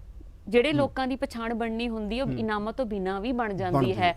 ਕਈ ਲੋਕਾਂ ਦੇ ਨਾਮ ਤੇ ਇਨਾਮ ਸ਼ੁਰੂ ਹੋ ਜਾਂਦੇ ਨੇ। ਇਹ ਵੀ ਆਪਣੇ ਆਪ ਦੇ ਵਿੱਚ ਖਾਸੀਅਤ ਹੁੰਦੀ ਹੈ ਕਿ ਇੱਕ ਬੰਦੇ ਨੂੰ ਸਾਰੀ ਜ਼ਿੰਦਗੀ ਇਨਾਮ ਨਹੀਂ ਮਿਲਿਆ, ਪਰ ਉਹਦੇ ਨਾਮ ਦੇ ਉੱਤੇ ਇਨਾਮ ਸ਼ੁਰੂ ਹੋ ਗਿਆ। ਇਹ ਤਾਂ ਆਈ ਗਈ ਖੇਡ ਹੈ, ਅੱਜ ਇਨਾਮ ਚੱਲ ਰਿਹਾ, ਕੱਲ ਇਨਾਮ ਬੰਦ ਹੋ ਜਾਣਗੇ। ਪਰ ਜੋ ਤੁਸੀਂ ਉਸ ਇਨਾਮ ਦੇ ਲਈ ਕੀਤਾ, ਜੋ ਗਰੁੱਪ ਬਣਾਇਆ, ਜੋ ਸਿਆਸਤ ਖੇਡੀ, ਜੋ ਦਿਮਾਗ ਤੇ ਇੰਨਾ ਸਟ੍ਰੈਸ ਲਿਆ, ਹਨਾ, ਉਹ ਸਾਰੀਆਂ ਚੀਜ਼ਾਂ ਤੁਹਾਨੂੰ ਕਦੀ ਨਾ ਕਦੀ ਆਪਣੇ ਆਪ ਤੁਸੀਂ ਰਿਗਰੈਟ ਫੀਲ ਕਰੋਗੇ ਕਿ ਤੁਸੀਂ ਇਹ ਕਿਸੇ ਭਾਰ ਦੇ ਹੇਠ ਆ ਕੇ ਇਨਾਮ ਲਿਆ। ਇਹ ਤੁਹਾਨੂੰ ਤੁਹਾਡੀ ਸਿਰਜਣ ਪ੍ਰਕਿਰਿਆ ਕਰਕੇ ਨਹੀਂ ਮਿਲਿਆ, ਤੁਹਾਡੀ ਚੰਗੀ ਲਿਖਤ ਕਰਕੇ ਨਹੀਂ ਮਿਲਿਆ, ਤੁਹਾਡੀ ਚੰਗੀ ਜੀ ਹਜ਼ੂਰੀ ਕਰਕੇ ਮਿਲਿਆ, ਤੁਹਾਡੀ ਚੰਗੀ ਪਹੁੰਚ ਕਰਕੇ ਮਿਲਿਆ, ਤੁਹਾਡੀ ਜਾਂ ਇਹ ਕਹਿ ਲਓ ਇੱਕ ਤਰ੍ਹਾਂ ਦੇ ਨਾਲ ਤਾਨਾਸ਼ਾਹੀ ਕਰਕੇ ਮਿਲਿਆ ਕਿ ਮੇਰੀ ਮਰਜ਼ੀ ਚੱਲੇਗੀ, ਮੈਂ ਜੋ ਮਰਜ਼ੀ ਕਰਾਂ। ਜਦੋਂ ਇੱਕ ਅਹੁਦੇ ਤੇ ਬੰਦਾ ਬਹਿ ਜਾਂਦਾ ਨਾ, ਉਹ ਖੁਦ ਨੂੰ ਖੁਦਾ ਸਮਝਣ ਲੱਗ ਜਾਂਦਾ ਹੈ ਕਿ ਮੈਂ ਖੁਦਾ ਹੀ ਹੋ ਗਿਆ ਵਾਂ। ਬਿਲਕੁਲ। ਪਰ ਕੁਝ ਸਾਲਾਂ ਬਾਅਦ ਉਹ ਕੁਰਸੀ ਕਿਸੇ ਹੋਰ ਦੀ ਹੋ ਜਾਂਦੀ ਹੈ। ਤਾਂ ਤੁਸੀਂ ਜਦੋਂ ਵੀ ਕੁਰਸੀ ਤੇ ਜਿਹੜਾ ਵੀ ਬੈਠਾ ਹੁੰਦਾ ਉਸ ਨੂੰ ਸੋਚ ਸਮਝ ਕੇ ਫੈਸਲੇ ਲੈਣੇ ਚਾਹੀਦੇ ਨੇ, ਕਿਉਂਕਿ ਉਸ ਤੋਂ ਬਾਅਦ ਕੀ ਪਤਾ ਜਿਹਦੇ ਅਗੇਂਸਟ ਕੋਈ ਫੈਸਲਾ ਲੈ ਰਿਹਾ ਕੱਲ ਉਹੀ ਬੰਦਾ ਉਸ ਕੁਰਸੀ ਤੇ ਉੱਤੇ ਆ ਕੇ ਬਹਿ ਜੇ। ਤਾਂ ਹੀ ਤਾਂ ਕਹਿੰਦੇ ਨੇ ਵੀ ਅਦਕ ਤੇ ਟਿੱਪੀ ਦਾ ਫਰਕ ਹੁੰਦਾ, ਅੱਤ ਤੇ ਅੰਤ ਦਾ। ਅੱਤ ਤੇ ਅੰਤ ਦਾ ਇਹੀ ਫਰਕ ਹੁੰਦਾ ਹੈ। ਸਮਾਂ ਸਭ ਨੂੰ ਦਿਖਾ ਦਿੰਦਾ ਹੈ, ਉਹ ਸਾਰੀਆਂ ਚੀਜ਼ਾਂ ਦਿਖਾ ਦਿੰਦਾ ਹੈ। ਪਰ ਫਿਰ ਤੁਸੀਂ ਜਦੋਂ ਆਪਣੇ ਸ਼ੀਸ਼ੇ ਸਾਹਮਣੇ ਖੜੇ ਹੋ ਕੇ ਆਪਣੇ ਆਪ ਨਾਲ ਵਾਰਤਾ ਕਰੋ, ਮੈਂ ਕੀ ਕੀਤਾ ਹੈ, ਫਿਰ ਤੁਹਾਨੂੰ ਆਪਣੇ ਆਪ ਅਹਿਸਾਸ ਹੋ ਜਾਏਗਾ ਕਿ ਮੈਂ ਗਲਤ ਕੀਤਾ ਹੈ। ਆਪਣੀ ਅੱਖਾਂ ਚੱਖਾਂ ਪਾ ਕੇ ਨਹੀਂ ਅਸੀਂ ਦੇਖ ਸਕਾਂਗੇ, ਲੋਕਾਂ ਨੂੰ ਧੋਖਾ ਦੇ ਦਾਂਗੇ ਅਸੀਂ ਚੰਗੇ ਅਦਾਕਾਰ ਬਣ ਕੇ ਕਿ ਅਸੀਂ ਤਾਂ ਬਹੁਤ ਵਧੀਆ ਹੈਗੇ ਆ। ਬਟ ਜੋ ਵੀ ਹੈ, ਲੇਖਕ ਨੂੰ ਸਿਰਫ ਆਪਣੀ ਲੇਖਣੀ ਤੱਕ ਸੀਮਿਤ ਰਹਿਣਾ ਚਾਹੀਦਾ ਹੈ। ਇਸ ਜਿਵੇਂ ਅਵਾਰਡਾਂ ਦੇ ਚੱਕਰ 'ਚ ਨਹੀਂ ਪੈਣਾ ਚਾਹੀਦਾ। ਇਹ ਰਾਜਨੀਤੀ ਹੀ ਹੈ। ਮੇਰੇ ਖਿਆਲ 'ਚ ਬਾਹਰਮੁਖੀ ਤੁਹਾਡੀ ਰਚਨਾ ਦੇ ਰਾਹੀਂ ਹੋਵੋ, ਤੁਸੀਂ ਰਚਨਾ ਦੇ ਰਾਹੀਂ ਹੋ, ਅੰਤਰਮੁਖੀ ਰਹੋ। ਹਾਂ, ਬਟ ਇੱਕ ਚੀਜ਼ ਮੈਂ ਕਹਾਂਗੀ, ਜੇ ਕੋਈ ਧੱਕਾ ਹੁੰਦਾ ਹੈ ਤੁਸੀਂ ਉਹਦੇ ਖਿਲਾਫ ਜ਼ਰੂਰ ਬੋਲੋ। ਜ਼ਿਆਦਾ ਜੇ ਤੁਸੀਂ ਉਸਨੂੰ ਵੀ ਕਹੋਗੇ ਕਿ ਕੋਈ ਨਹੀਂ ਇਹ ਤਾਂ ਲੋਕਾਚਾਰੀ ਹੈ, ਤੁਸੀਂ ਇਹਦੇ ਵਿੱਚ ਕਹੋ ਕਿ ਇਹ ਤਾਂ ਹੁੰਦਾ ਰਹਿੰਦਾ ਹੈ, ਇਹ ਆਮ ਹੈ, ਤੁਸੀਂ ਦੂਰ ਮਤਲਬ ਜੇ ਤੁਸੀਂ ਬੋਲੇ ਹੀ ਨਹੀਂ ਇੱਕ ਵਾਰ ਵੀ, ਫਿਰ ਤੁਸੀਂ ਰਾਈਟਰ ਕਾਹਦੇ ਹੋਏ, ਕਾਗਜ਼ੀ ਸ਼ੇਰ ਹੋਏ।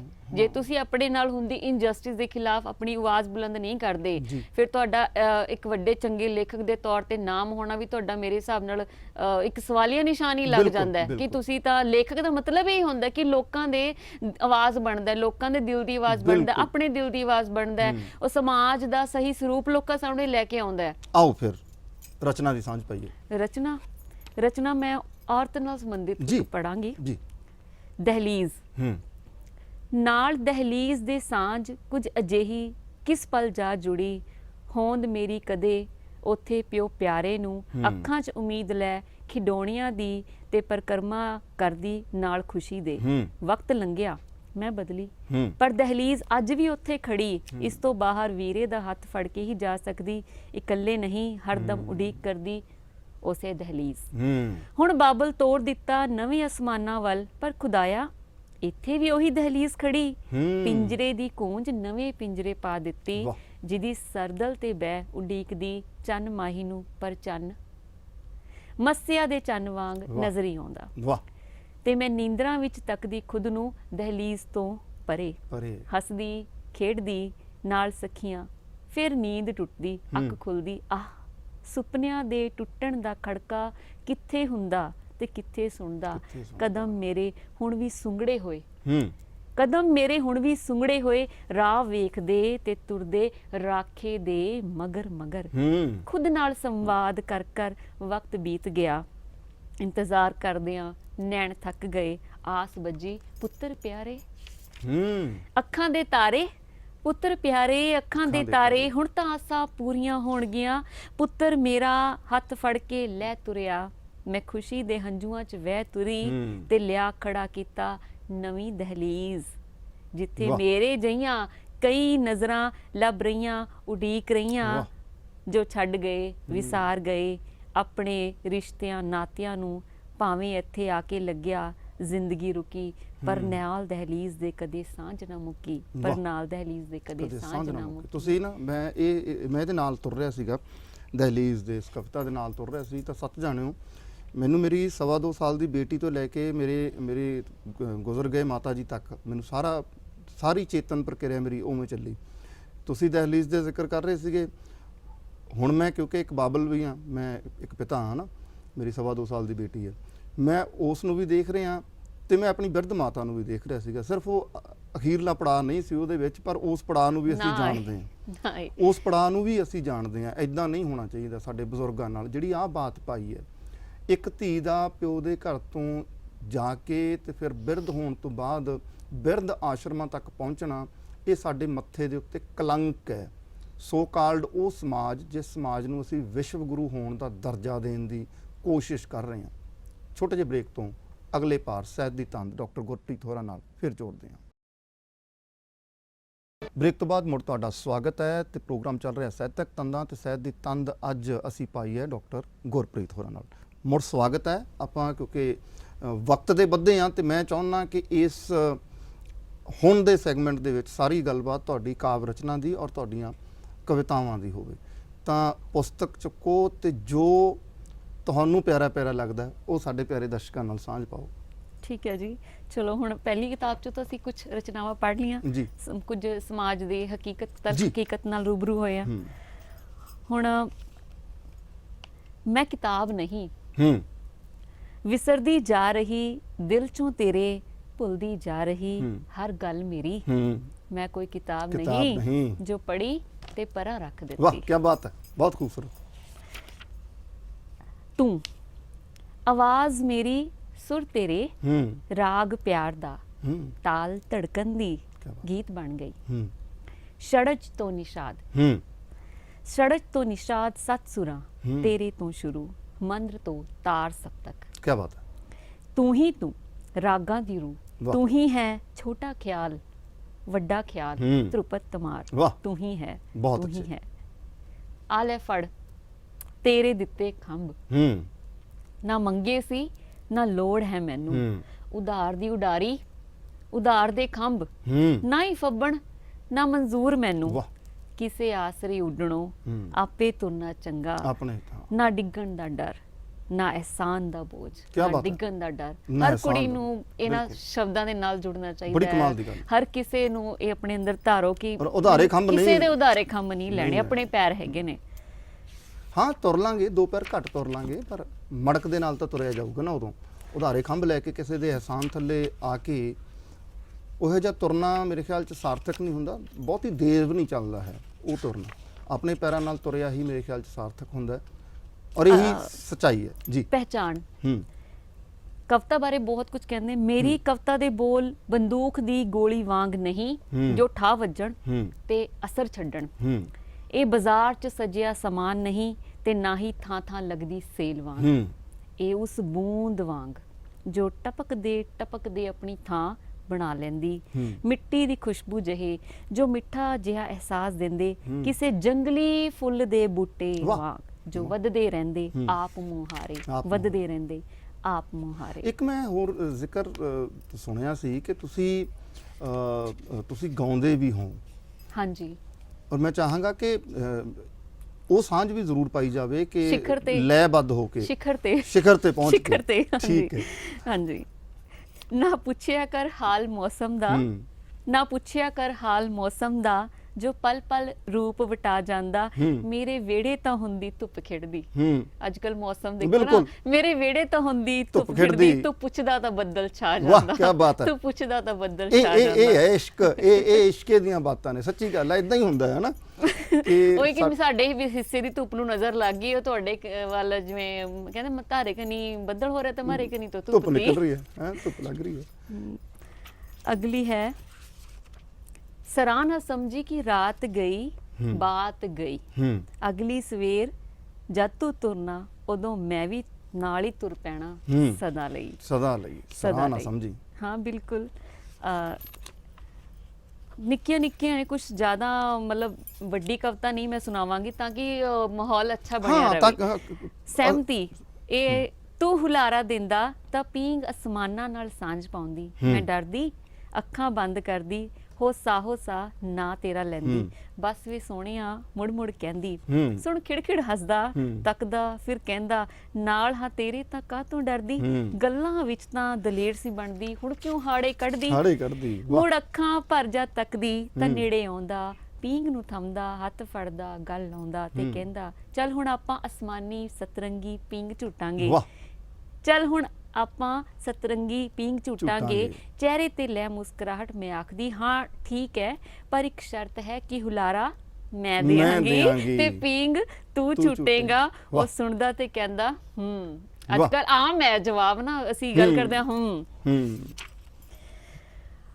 ਮੁਹੱਬਤ ਦੇ ਨਾਲ ਸਮਝਦਾਰੀ ਕਰਨੀ ਦੁਨੀਆਦਾਰੀ ਨੀਰੀ ਲਾਚਾਰੀ, ਮੁਹੱਬਤ ਦੇ ਨਾਲ ਸਮਝਦਾਰੀ ਕਰਨੀ ਦੁਨੀਆਦਾਰੀ ਨੀਰੀ ਲਾਚਾਰੀ, ਛੱਡੋ ਨਹੀਂ ਗੱਲ ਤੁਹਾਡੇ ਵੱਸ ਦੀ, ਤੁਸੀਂ ਸਮਝ ਰੱਖੋ ਅਸੀਂ ਮੁਹੱਬਤ ਰੱਖਦੇ ਹਾਂ, ਤੁਸੀਂ ਸਮਝ ਰੱਖੋ ਅਸੀਂ ਮੁਹੱਬਤ ਰੱਖਦੇ ਹਾਂ, ਹੈ ਫਰਕ ਦੋਹਾਂ 'ਚ ਸਿਰਫ ਇਹੀ, ਤੁਸੀਂ ਦਿਮਾਗ ਨਾਲ ਚੱਲਦੇ ਹੋ ਅਸੀਂ ਦਿਲ ਨਾਲ ਚੱਲਦੇ ਹਾਂ, ਨਾ ਸਮਝੀ ਸੌਖੀ ਇਹ ਬੜੀ ਔਖੀ, ਪਰ ਜੇ ਕਰਦੇ ਹਾਂ ਤਾਂ ਪਾਗਲਾਂ ਵਾਂਗ ਮੁਹੱਬਤ ਕਰਦੇ ਹਾਂ, ਪਰ ਜੇ ਕਰਦੇ ਹਾਂ ਤਾਂ ਪਾਗਲਾਂ ਵਾਂਗ ਮੁਹੱਬਤ ਕਰਦੇ ਹਾਂ। ਇਹ ਇਸ਼ਕੇ ਦੀਆਂ ਬਾਤਾਂ ਨੇ, ਇਸ਼ਕੇ ਦੀਆਂ ਰਮਜ਼ਾਂ ਨੇ, ਇਹ ਉਹੀ ਸਮਝਣ ਜੋ ਇਸ਼ਕੇ ਨੂੰ ਮੰਨਣ ਜਾਂ ਜਾਣਨ। ਕਿਉਂਕਿ ਨਾ ਇਹ ਜਿਹੜੀ ਅਸੀਂ ਵੀ ਸਾਹਿਤ ਦੀ ਇਹ ਤੰਦ ਪਾਈ ਹੈ, ਇਹ ਗੁਰੂਆਂ ਪੀਰਾਂ ਫਕੀਰਾਂ ਤੋਂ ਤੁਰਦੀ ਹੋਈ, ਗੁਰਬਾਣੀ ਦੇ ਮਹਾਨ ਸਰੂਪ ਦੇ ਵਿੱਚੋਂ ਨਿਕਲਦੀ ਹੋਈ, ਫਿਰ ਕਿਤੇ ਜਾ ਕੇ ਇਸ਼ਕ ਦੀ ਬਾਤ ਪਾਉਂਦੀ ਹੈ। ਔਰ ਜਿਹੜੇ ਲੋਕ ਸੱਚਮੁੱਚ ਇਸ਼ਕੇ ਦੇ ਪ੍ਰਣਾਏ ਹੋਏ, ਮੈਂ ਇਸ਼ਕ ਮਜਾਜ਼ੀ ਦੀ ਗੱਲ ਨਹੀਂ ਕਰ ਰਿਹਾ, ਇਸ਼ਕ ਹਕੀਕੀ ਦੀ ਗੱਲ ਕਰ ਰਿਹਾ, ਜਿਹੜੇ ਉਸ ਨਾਲ ਪ੍ਰਣਾਏ ਹੋਏ ਨੇ ਉਹ ਸੱਚਮੁੱਚ ਇੱਕੋ ਰੂਪ ਏਕ ਸਰੂਪ ਹੀ ਹੋ ਜਾਂਦੇ ਆ। ਅਗਲੀ ਹੈ ਮੌਨ ਯਾਤਰਾ। ਮੌਨ ਯਾਤਰਾ, ਕੰਨਾਂ ਨੂੰ ਲੋੜ ਨਾ ਮੁਹੱਬਤੀ ਬੋਲਾਂ ਦੀ, ਪੈਰਾਂ ਨੂੰ ਲੋੜ ਨਾ ਸਹਾਰਿਆਂ ਦੀ, ਨਾ ਗਲਵਕੜੀ ਨਾ ਅਸੀਸ ਨਾ ਕਿਸੇ ਦੇ ਲਾਰਿਆਂ ਦੀ, ਜਿਨ੍ਹਾਂ ਜਾਣਾ ਸੀ ਉਹ ਚਲੇ ਗਏ, ਜਿਨ੍ਹਾਂ ਜਾਣਾ ਸੀ ਉਹ ਚਲੇ ਗਏ, ਕੁਝ ਵਿਸਾਰ ਗਏ ਕੁਝ ਵਿਸਰ ਗਏ, ਕਈ ਗਏ ਹੋਏ ਮੁੜ ਪਰਤ ਰਹੇ, ਕਈ ਜਾਣ ਲਈ ਤਿਆਰ ਖੜੇ, ਕਹੀ ਕਿਸਮਤ ਕਈਆਂ ਬਾਤਾਂ, ਦਿਨ ਉਹਨਾਂ ਦੇ ਸਾਡੀਆਂ ਰਾਤਾਂ, ਹੰਝੂ ਹੋਕੇ ਹਾਸੇ ਰੋਣੇ, ਜਿਉਂਦੇ ਮਰਦੇ ਆਸ ਵੀ ਹੋਣੇ, ਫੇਰ ਦਿਨਾਂ ਦੇ ਆਉਂਦੇ ਰਹਿਣਗੇ, ਬੋੜਾਂ ਵਰਗੇ ਉਸੇ ਥਾਂ ਰਹਿਣਗੇ, ਤੁਰ ਜਾਣਾ ਤੁਸੀਂ ਸਾਰ ਨਾ ਲੈਣਾ, ਧਾਰਿਆ ਅਸੀਂ ਹੁਣ ਚੁੱਪ ਹੀ ਰਹਿਣਾ, ਧਾਰਿਆ ਅਸੀਂ। ਔਰ ਇਹੀ ਮੌਨ ਦੀ ਤਾਕਤ ਹੈ, ਇਹੀ ਮੌਨ ਦੀ ਤਾਕਤ ਹੈ। ਬੁੱਧ ਜਦੋਂ ਹੋ ਗਏ ਸੀ ਤਾਂ ਮੌਨ ਹੋ ਗਏ ਸੀ, ਬੁੱਧ ਦਾ ਮੌਨ ਹੋ ਜਾਣਾ ਦੁਨੀਆ ਨੂੰ ਕਿੰਨਾ ਕੁਝ ਸਿਖਾ ਗਿਆ। ਇੱਕ ਕਵਿਤਾ ਦਿੱਲੀ ਜੀ, ਦਿੱਲੀ ਦਿਲ ਨਾ ਵਾਲਾ ਦਿਲ ਜੋ ਸਾਂਭੀ ਬੈਠਾ ਪੂਰਾ ਇਤਿਹਾਸ, ਇਤਿਹਾਸ ਕਦੇ ਸ਼ਹਾਦਤਾਂ ਦਾ, ਕਦੇ ਕਤਲੇਆਮ ਦਾ, ਕਦੇ ਧੱਕੇਸ਼ਾਹੀਆਂ ਦਾ, ਦਿੱਲੀ ਉਹ ਅੱਧ ਵਿਆਹੀ ਨਾਰ ਜਿਸ ਦਾ ਬਣਨਾ ਚਾਹੁੰਦਾ ਹਰ ਕੋਈ ਸਰਦਾਰ, ਭਾਗਾਂ ਵਾਲੀਏ ਤੇਰਾ ਦਰਦ ਕਿਸੇ ਨਾ ਜਾਣਿਆ, ਜਦ ਵੀ ਡੁੱਲਿਆ ਲਹੂ ਤੇਰੀ ਹਿੱਕ ਤੋਂ ਪਾਰ ਗਿਆ, ਹੂੰ। ਤੂੰ ਸਹਿ ਲਿਆ, ਅੱਖਾਂ ਚੋਂ ਹੰਝੂ ਵਹਿ ਤੁਰੇ, ਹੂੰ। ਪਰ ਹਾਲ ਤੇਰੇ ਦਿਲ ਦਾ ਕਿਸੇ ਨਾ ਸੁਣਿਆ, ਕਿਸੇ ਨਾ ਸੁਣਿਆ। ਪਰ ਹਾਲ ਤੇਰੇ ਦਿਲ ਦਾ ਕਿਸੇ ਨਾ ਸੁਣਿਆ। ਮੈਨੂੰ ਲੱਗਦਾ ਕਿ ਆਪਾਂ ਸਿਖਰ ਵੱਲ ਵਧ ਰਹੇ ਹਾਂ ਤੇ ਉਧਰ ਮੈਨੂੰ ਹਾਂਜੀ। ਵਕਤ ਦੀ ਫਿਰ ਆ ਜਾਣੀ ਹੈ ਤੇ ਆਓ ਫਿਰ ਹੁਣ ਆਪਾਂ ਹਾਂਜੀ, ਹੁਣ ਇਹ ਗਾ ਕੇ ਆ। ਬਿਲਕੁਲ ਅਜ਼ਮਾਉਂਦਾ ਰਿਹਾ, ਸਿਤਮ ਟਾਉਂਦਾ ਰਿਹਾ, ਅਜ਼ਮਾਉਂਦਾ ਰਿਹਾ, ਸਿਤਮ ਟਾਉਂਦਾ ਰਿਹਾ, ਮੈਂ ਤੜਪਦੀ ਰਹੀ, ਮੁਸਕਰਾਉਂਦਾ ਕਿਆ ਰਿਹਾ, ਬਾਤ ਹੈ। ਮੈਂ ਤੜਪਦੀ ਰਹੀ, ਮੁਸਕਰਾਉਂਦਾ ਰਿਹਾ, ਅਜ਼ਮਾਉਂਦਾ ਰਿਹਾ, ਸਿਤਮ ਟਾਉਂਦਾ ਰਿਹਾ, ਕੀਤੀ ਜਿਹੜੀ ਵਫਾ ਸੀ ਜ਼ਹਿਰ ਹੋ ਗਈ, ਕੀ ਬਾਤ ਹੈ। ਕੀਤੀ ਜਿਹੜੀ ਵਫਾ ਸੀ ਜ਼ਹਿਰ ਹੋ ਗਈ, ਸੋਹਣੀ ਤੱਕਣੀ ਸੱਜਣ ਦੀ ਕਹਿਰ ਹੋ ਗਈ, ਵਾਹ। ਸੋਹਣੀ ਤੱਕਣੀ ਸੱਜਣ ਦੀ ਕਹਿਰ ਹੋ ਗਈ, ਆਪ ਤਰਿਆ ਤੇ ਮੈਨੂੰ ਡੁਬੋਂਦਾ ਰਿਹਾ, ਆਪ ਤਰਿਆ ਤੇ ਮੈਨੂੰ ਡੁਬੋਂਦਾ ਰਿਹਾ, ਮੈਂ ਤੜਪਦੀ ਰਹੀ, ਮੁਸਕਰਾਉਂਦਾ ਰਿਹਾ, ਅਜ਼ਮਾਉਂਦਾ ਰਿਹਾ, ਸਿਤਮ ਟਾਉਂਦਾ ਰਿਹਾ, ਲਾਰੇ ਸੱਜਣਾ ਦੇ ਹੱਦਾਂ ਨੂੰ ਟੱਪਦੇ ਰਹੇ, ਦਿੱਤੇ ਜ਼ਖਮਾਂ ਤੇ ਖੁਦ ਹੀ ਹੱਸਦੇ ਰਹੇ, ਲਾਰੇ ਸੱਜਣਾ ਦੇ ਹੱਦਾਂ ਨੂੰ ਟੱਪਦੇ ਰਹੇ, ਦਿੱਤੇ ਜ਼ਖਮਾਂ ਤੇ ਖੁਦ ਹੀ ਹੱਸਦੇ ਰਹੇ, ਸਾਨੂੰ ਉਂਗਲਾਂ ਤੇ ਇੰਜ ਹੀ ਨਚਾਉਂਦਾ ਰਿਹਾ, ਸਾਨੂੰ ਉਂਗਲਾਂ ਤੇ ਇੰਜ ਹੀ ਨਚਾਉਂਦਾ ਰਿਹਾ, ਮੈਂ ਤੜਪਦੀ ਰਹੀ, ਮੁਸਕਰਾਉਂਦਾ ਰਿਹਾ। ਮੈਂ ਮਾਫੀ ਚਾਹਾਂਗਾ ਮੈਡਮ ਕਿ ਮੈਨੂੰ ਤੁਹਾਨੂੰ ਵਿੱਚੋਂ ਰੋਕਣਾ ਪੈ ਰਿਹਾ ਹੈ ਕਿਉਂਕਿ ਇਹ ਸਫ਼ਰ ਰੁਕਣਾ ਨਹੀਂ ਚਾਹੀਦਾ ਹੁੰਦਾ, ਪਰ ਮੈਨੂੰ ਇਸ ਤੋਂ ਵਧੀਆ ਸ਼ੇਰ ਲੱਭਿਆ ਨਹੀਂ। ਮੈਂ ਹਰ ਵਾਰ ਕਹਿ ਦਿੰਦਾ ਕਿ ਵक्त की हर शय गुलाम, वक्त का हर शय पे राज, आदमी को चाहिए वक्त से डर कर रहे, क्या पता किस वक्त यारो, वक्त का बदले मिजाज। वक्त ਦਾ ਮਿਜਾਜ਼ ਨਾ ਬਦਲੇ, ਅਸੀਂ ਇਦਾਂ ਹੀ ਹੱਸਦੇ ਮੁਸਕਰਾਉਂਦੇ ਤੁਹਾਡੇ ਤੋਂ ਵਿਦਾ ਲੈ ਕੇ ਜਾਈਏ, ਪਰ ਸਹਿਤ ਦੀ ਤੰਦ ਫਿਰ ਕਿਸੇ ਦਿਨ ਹੋਰ ਪਾਈਏ, ਕਿਉਂਕਿ ਬੜਾ ਕੁਛ ਸੀ ਹੈ ਸੁਣਨ ਵਾਲਾ, ਪਰ ਵਕਤ ਨੇ ਕਹਿ ਦਿੱਤਾ ਕਿ ਤੁਸੀਂ ਮੌਨ ਹੋ ਜਾਵੋ। ਮੈਡਮ ਬਹੁਤ ਸ਼ੁਕਰੀਆ, ਬਹੁਤ ਧੰਨਵਾਦ, ਤੁਸੀਂ ਸਾਡੇ ਨਾਲ ਸਹਿਤ ਦੀ ਤੰਦ ਪਾਈ, ਸਾਂਝ ਪਾਈ, ਬਹੁਤ ਧੰਨਵਾਦ। ਤੁਹਾਡਾ ਵੀ ਬਹੁਤ ਬਹੁਤ ਧੰਨਵਾਦ, ਤੁਸੀਂ ਮੈਨੂੰ ਆਪਣੇ ਚੰਗਾ ਲੱਗਿਆ? ਵਿਹੜੇ ਦੇ ਵਿੱਚ ਬੁਲਾਇਆ, ਬਹੁਤ ਅੱਛਾ ਲੱਗਿਆ। ਕੋਈ ਸ਼ੁਕਰੀਆ। ਅਜਿਹੀਆਂ ਗੱਲਾਂ ਨਹੀਂ ਹੋਈਆਂ ਜਿਹੜੀਆਂ ਹਰ ਵਾਰ ਇੰਟਰਵਿਊ 'ਚ ਹੁੰਦੀਆਂ ਨੇ। ਨਵੇਂ ਵਿਸ਼ੇ ਦੇ ਬਾਰੇ ਅਸੀਂ ਗੱਲ ਕੀਤੀ ਹੈ, ਜੋ ਜਵਲੰਤ ਮੁੱਦੇ ਜਿਹਨੂੰ ਕਿਹਾ ਜਾਂਦਾ ਉਹਨਾਂ ਬਾਰੇ ਅਸੀਂ ਗੱਲ ਕੀਤੀ ਹੈ। ਸਾਹਿਤਕਾਰ ਦਾ ਮਤਲਬ ਇਹ ਨਹੀਂ ਹੁੰਦਾ ਉਹਨੇ ਲਾਈਫ ਦੇ ਵਿੱਚ ਕੀ ਕੀਤਾ। ਸਾਹਿਤਕਾਰ ਉਹ ਹੁੰਦਾ ਜੋ ਦੇਖ ਰਿਹਾ ਆਲੇ ਦੁਆਲੇ ਕੀ ਹੋ ਰਿਹਾ ਤੇ ਉਹਦੀ ਸੋਚ ਉਹਦੇ ਕਿੱਥੇ ਸਟੈਂਡ ਕਰ ਰਹੀ ਹੈ, ਉਸ ਨੂੰ ਪੋਜ਼ਿਟਿਵ ਲੈ ਰਿਹਾ, ਨੈਗੇਟਿਵ ਲੈ ਰਿਹਾ, ਉਹਦੇ ਅੰਦਰ ਰੋਹ ਵਿਦਰੋਹ ਹੈ ਜਾਂ ਨਹੀਂ ਹੈ, ਉਹਨੂੰ ਸਿਸਟਮ ਦੇ ਨਾਲ ਉਹ ਸਹਿਮਤ ਹੈ ਜਾਂ ਅਸਹਿਮਤੀ ਹੈ ਉਸਦੀ। ਇਹ ਸਾਰੀਆਂ ਚੀਜ਼ਾਂ ਜਿਹੜੀਆਂ ਨੇ ਅੱਜ ਅਸੀਂ ਡਿਸਕਸ ਕੀਤੀਆਂ ਨੇ। ਵੱਖਰੀ ਤਰ੍ਹਾਂ ਦਾ ਸਾਹਿਤਕ ਇੰਟਰਵਿਊ ਹੋਇਆ। ਕਿਤਾਬਾਂ ਤਾਂ ਸਾਰੀ ਜ਼ਿੰਦਗੀ ਲਿਖੀਆਂ ਜਾਣੀਆਂ, ਪਰ ਜ਼ਿੰਦਗੀ ਜੀਣਾ ਤੇ ਜ਼ਿੰਦਗੀ ਨੂੰ ਸਮਝਣਾ ਜਿਹੜਾ ਹੈ ਉਹ ਸਭ ਤੋਂ ਜ਼ਿਆਦਾ ਜ਼ਰੂਰੀ ਹੈ। ਧੰਨਵਾਦ ਤੁਹਾਡਾ, ਬਹੁਤ ਧੰਨਵਾਦ। ਪਿਆਰੇ ਦਰਸ਼ਕੋ, ਅਗਲੇਰੇ ਸਫ਼ਰ ਦੇ ਵਿੱਚ ਫਿਰ ਨਿਕਲਾਂਗੇ ਤੇ ਫਿਰ ਕਿਸੇ ਹੋਰ ਸਾਹਿਤਕ ਸੱਜਣ ਦੇ ਨਾਲ ਸਾਹਿਤ ਦੀ ਤੰਦ ਨੂੰ ਹੋਰ ਗੂੜਾ, ਹੋਰ ਪੱਕਾ ਕਰਨ ਦਾ ਯਤਨ ਕਰਾਂਗੇ। ਹੱਸਦੇ ਰਹੋ, ਵਸਦੇ ਰਹੋ, ਆਬਾਦ ਰਹੋ, ਖੁਸ਼ ਰਹੋ। ਦਿਓ ਇਜਾਜ਼ਤ। ਸਤਿ ਸ੍ਰੀ ਅਕਾਲ।